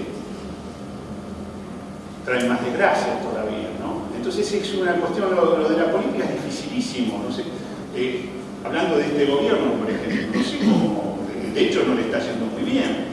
Digamos, hay muchos quilombos y hay muchas cosas que han hecho. Yo estoy totalmente de acuerdo con muchísimas cosas que se han hecho, pero también estoy en claro que lo han hecho mal. Muchas cosas se han hecho muy mal, y muy mal. O sea, entonces, ¿hasta dónde se puede dialogar y hasta dónde vos vas a poder obtener algo de esto que para el peronismo es fundamental, que es el reparto efectivo de la riqueza?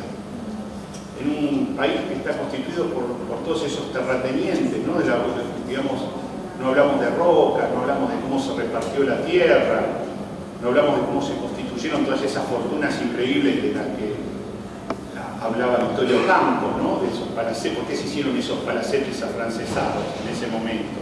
¿Cómo es posible una cosa tan obscena como eso?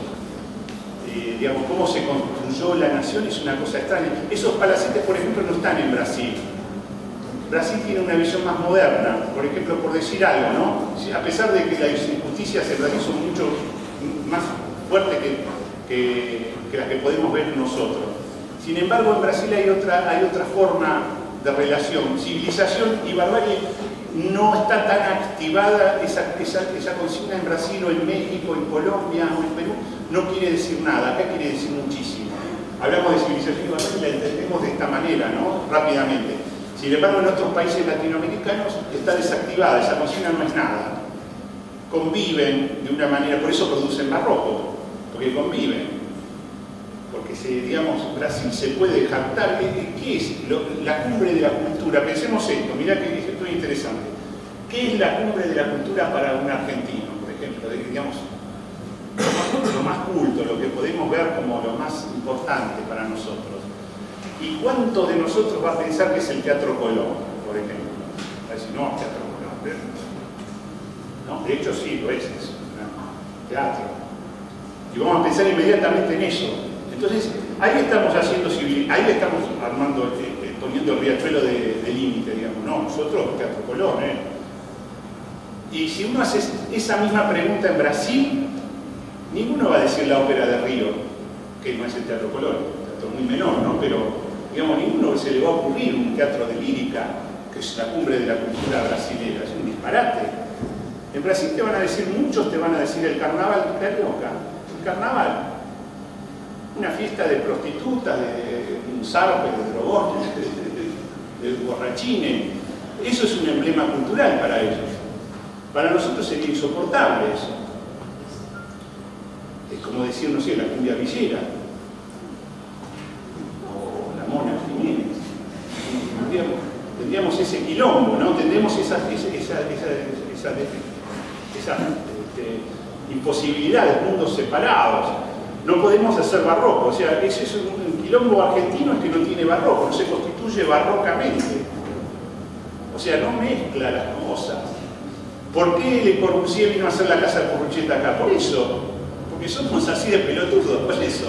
Nos dejó el templo así, ¿viste? Nos puso ahí y dice, esto es el deber ser.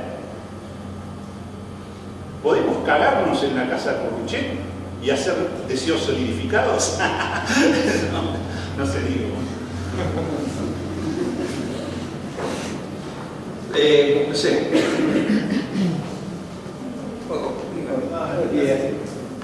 Sí, de escuchar el fondo. No, en la mayoría o en una serie de tus obras está la figura siempre de Eva Perón teniendo como un gesto para quizás algunas figuras políticas de épocas anteriores. Mi pregunta sería, ¿cuál sería el gesto de Eva Perón para con el peronismo en la actualidad? Para con el, si querés, personificado del kirchnerismo, no sé. Sí, sería una cuestión para debatir. Me la imagino en una gran discusión, en una discusión intensa, con Cristina, por ejemplo, seguro. No creo que se llevarían bien. No creo que se llevarían bien por un problema de cómo son las dos, ¿viste? Y después políticamente con algunas diferencias intensas, ¿no? Yo qué sé yo, por ejemplo, el trato con el movimiento obrero. Ahí me parece que hay una dificultad, ¿viste? O sea, habría que ver, eso ya es cuestión de la política, no sé, los juicios míos, ¿viste? ¿No? Pero me las imagino con una gran discusión. Pero me lo imagino dentro de ese lugar, no me lo imagino afuera, por afuera. Creo que el kirchnerismo rescata cosas, me parece que el kirchnerismo es el peronismo en estas circunstancias, como podría ser ahora el peronismo. Porque uno ve hacia afuera, lo que hay de peronismo hacia afuera son residuos, son restos, es un peronismo residual el que hay por afuera. Sin política económica, por ejemplo, tienen políticas económicas inconfesables, o Massa, cualquiera de ellos.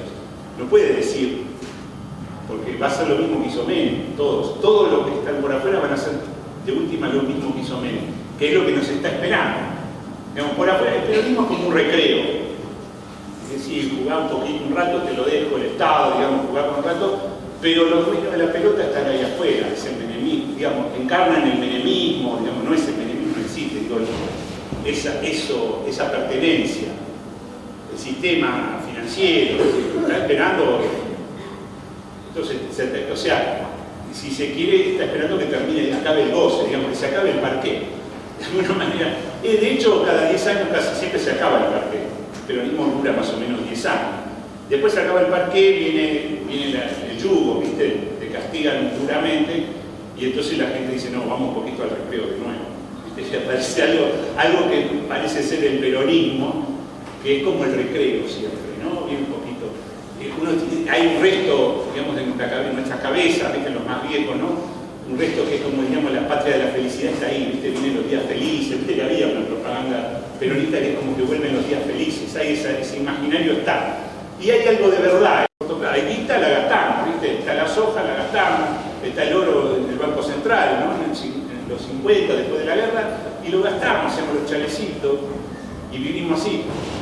Porque lo otro es lo del sistema financiero, que es el gran plan económico hecho por un tipo que no sabe la cabeza que tiene una cabeza así, el tipo es un genio reconocido por todo el mundo de la finanza que te trae el plan económico. Cagaste, te van a empomar, pero ¿sabés cómo?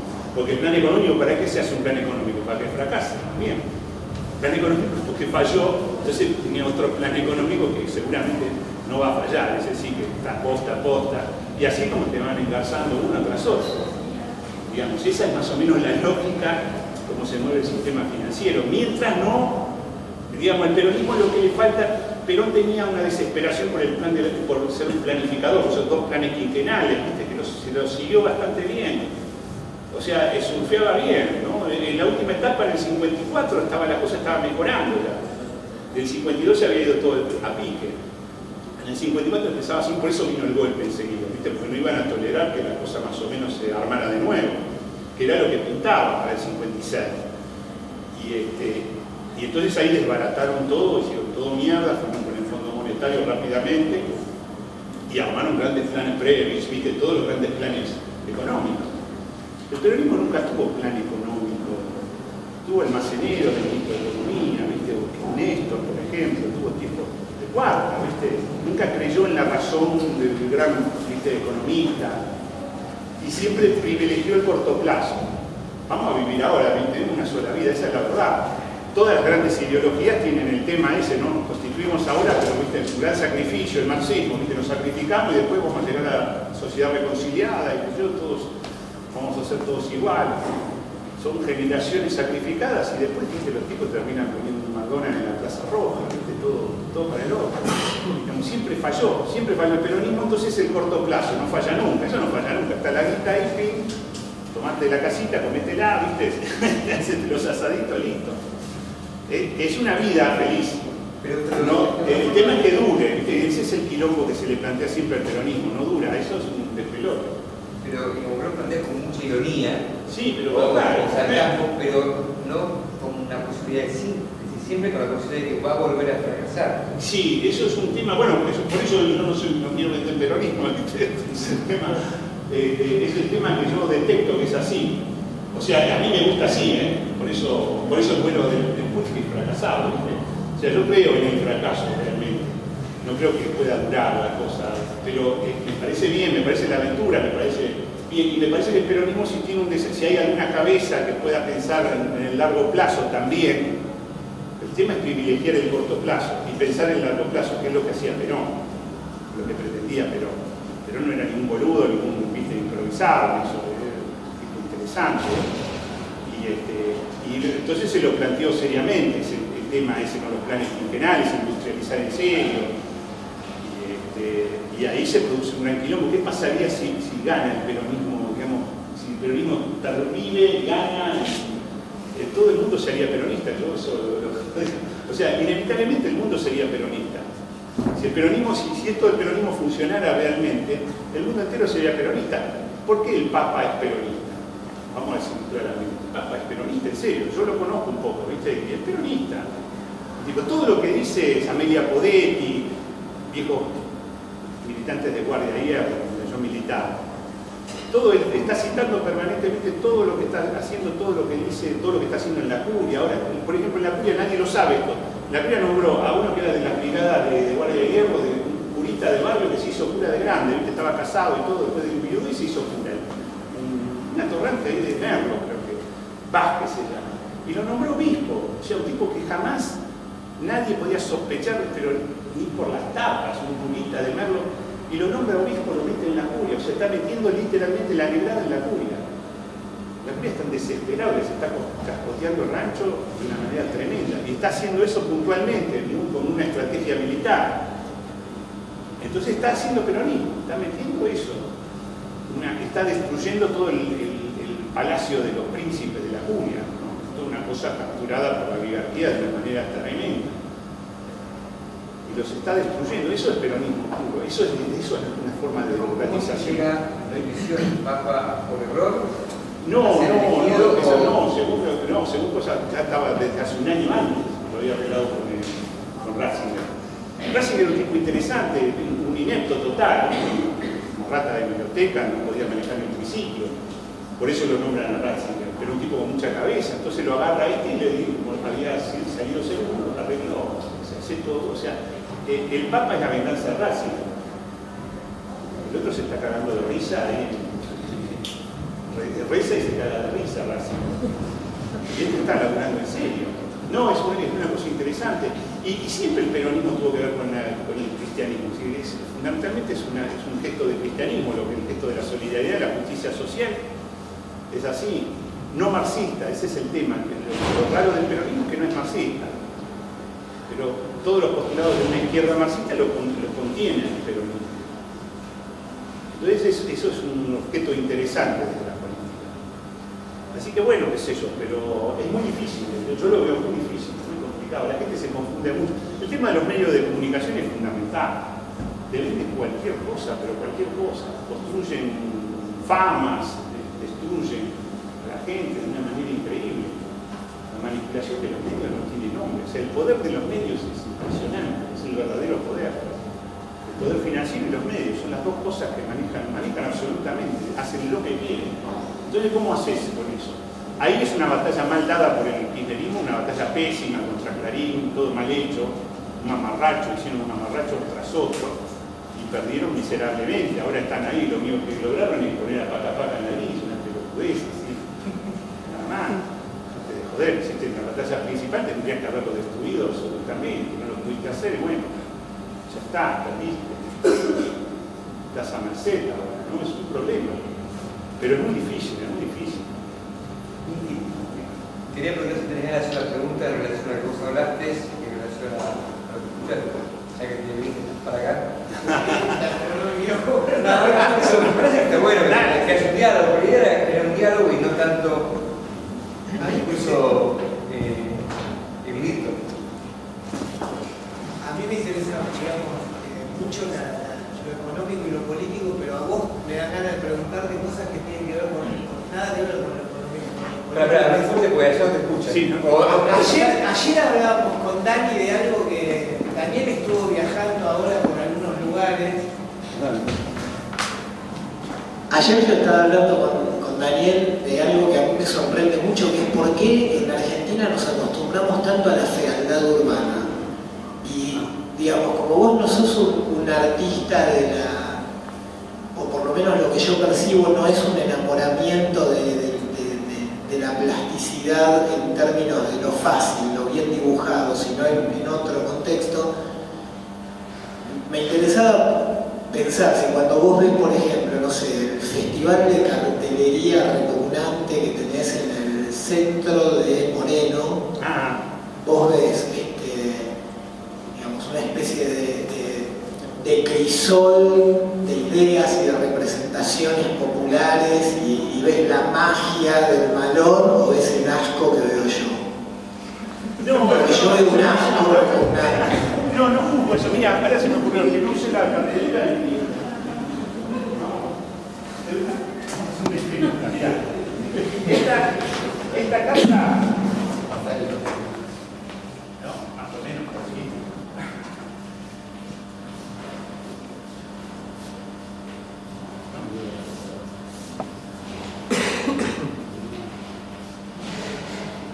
Así, más o menos, típica casa italiana, 1905, 1895, Constitución. Salta.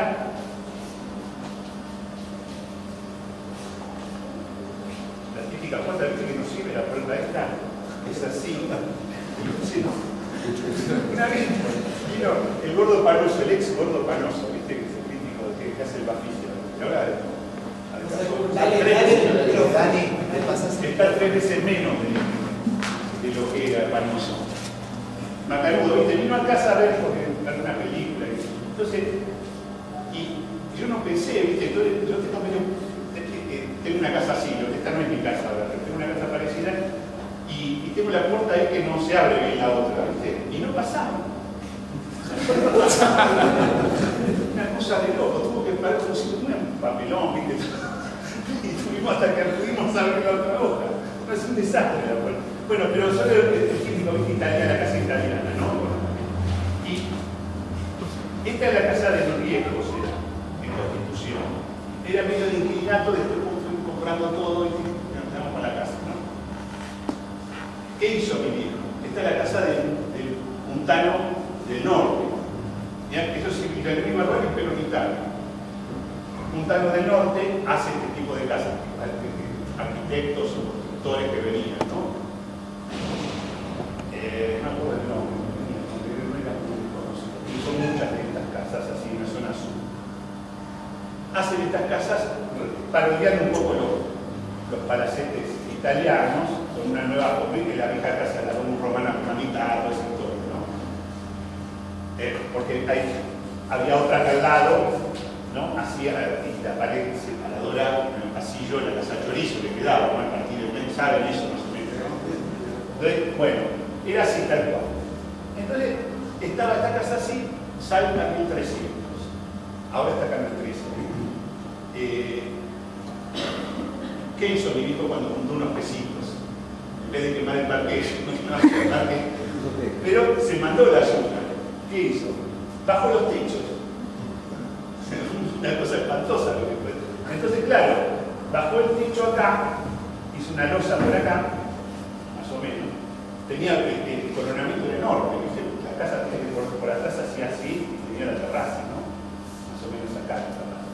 Entonces bajó los techos, miró todos los techos estos de pilas de madera, hizo la losa así, con la losa premoldeada. A la altura, le quedó a la altura de la claraboya, justamente, que es fundamental para la ventilación. Para la circulación de aire, acá tienen siempre una claraboya, las grandes casas que son las que le dan fresco verano.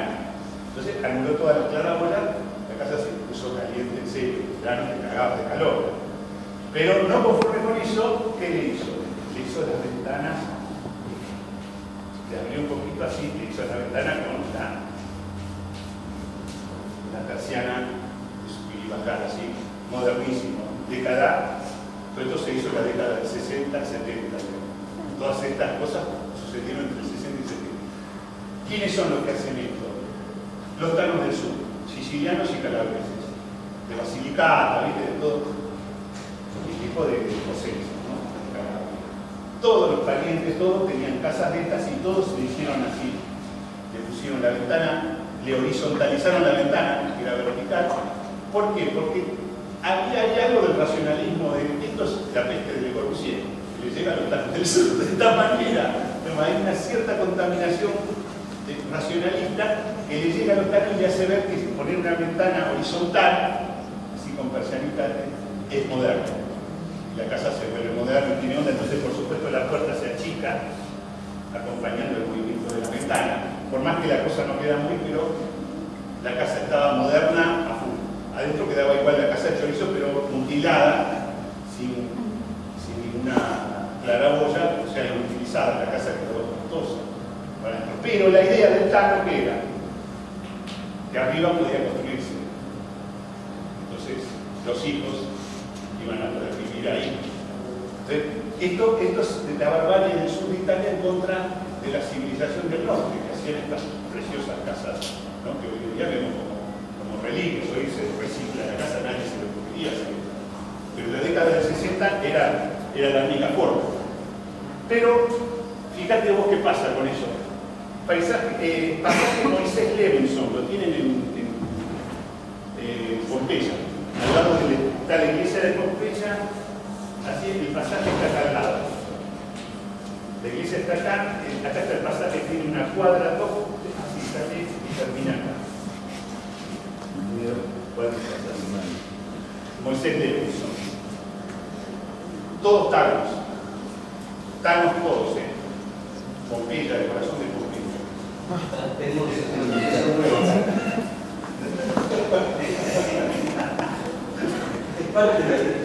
Presta atención, por ahí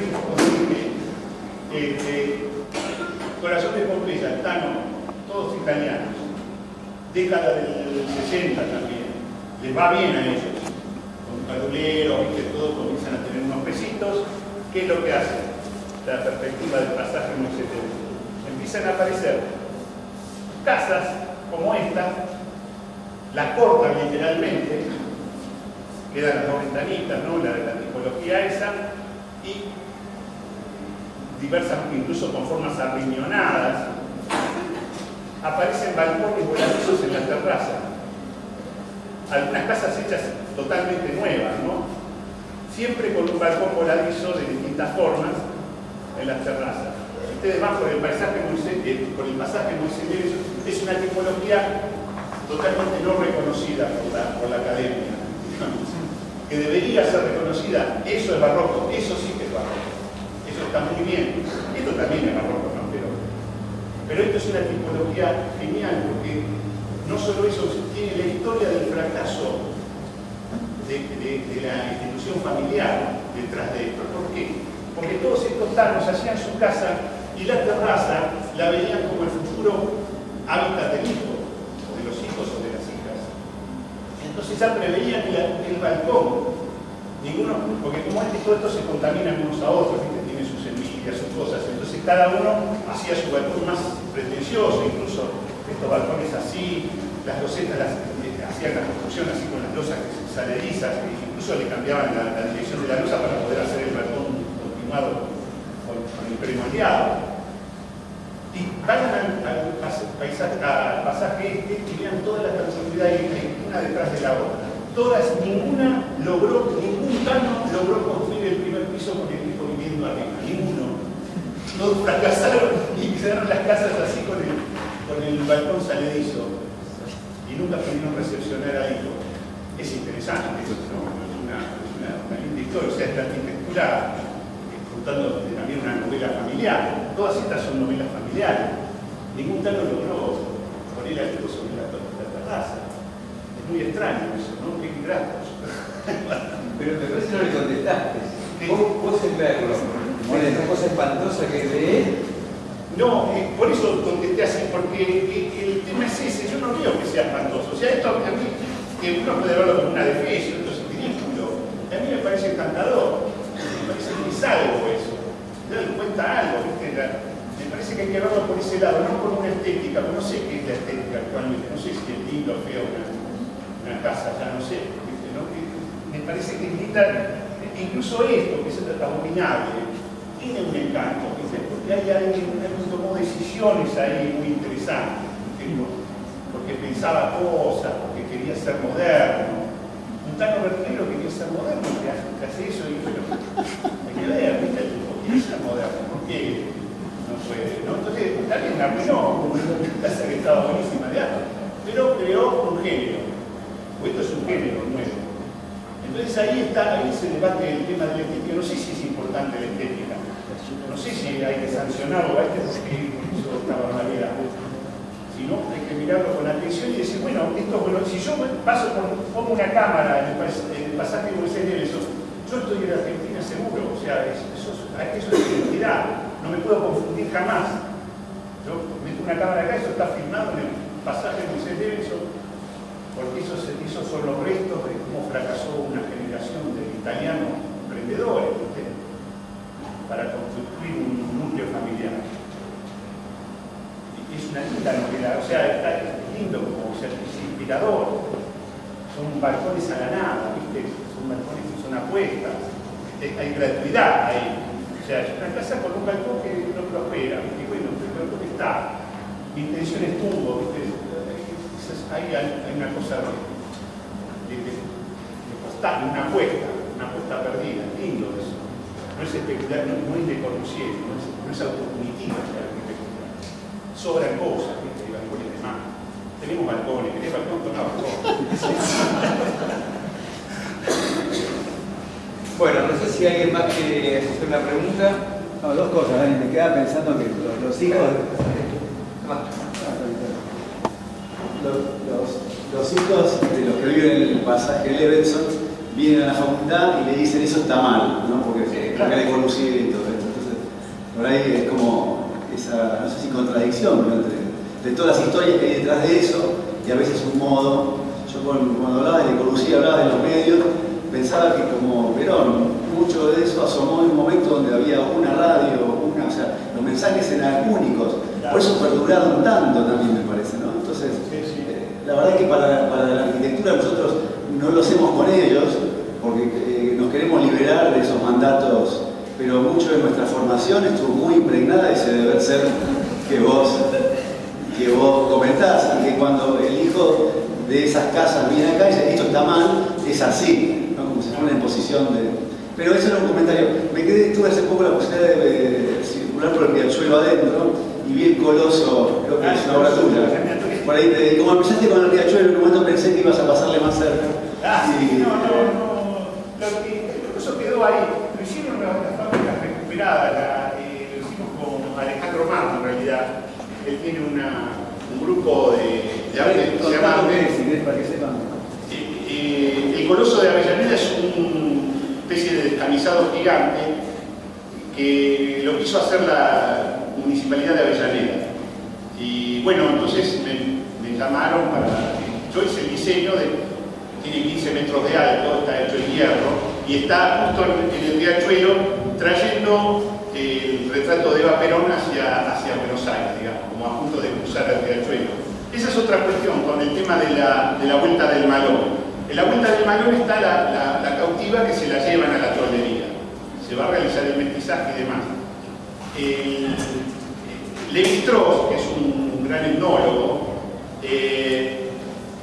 había estudiado las tribus del Amazonas, las tribus originarias del Amazonas, y tenían ellos, establecían una especie de comercio, también establecían una especie de comercio con las cautivas. Y entonces en eso tenían también una especie de arreglo para evitar las guerras. Esto lo hacían inconscientemente para poder enriquecer la genética, ¿no? Para evitar la endogamia. Entonces lo que hacían era buscar una mujer, robarse una mujer de un clan lejano, y cuando se la llevaban se decía, para establecer el comercio se decían, nos robamos una mujer, le debemos una hija. Es lo que iba a pasar después, porque nosotros iban a robar una mujer también, y bueno. Y de esa manera crecía. Y entonces yo pensaba que podría verse la Vuelta del Malón, esa cautiva, como el comercio entre clanes también. Entonces se roban una mujer, ¿y a dónde se la llevan la Vuelta del Malón los indios? Se la llevan a la toldería, ¿no? Evidentemente se la llevan a la toldería. 40 años después, porque esa pintura es de 1890, 40 años después, ¿quién viene de los tordos? Levita. Entonces ahí está el comercio entre clanes. Devuelven la hija. Es Evita. Entonces, el descamisado ese que dice ahí en la orilla del riachuelo está trayendo un retrato de Evita. Es la devolución, que es el comercio entre clanes. Está devolviendo la hija, que sería Eva Perón. Digamos, eso sería la propuesta conceptual, pero bueno, no sé si se entiende.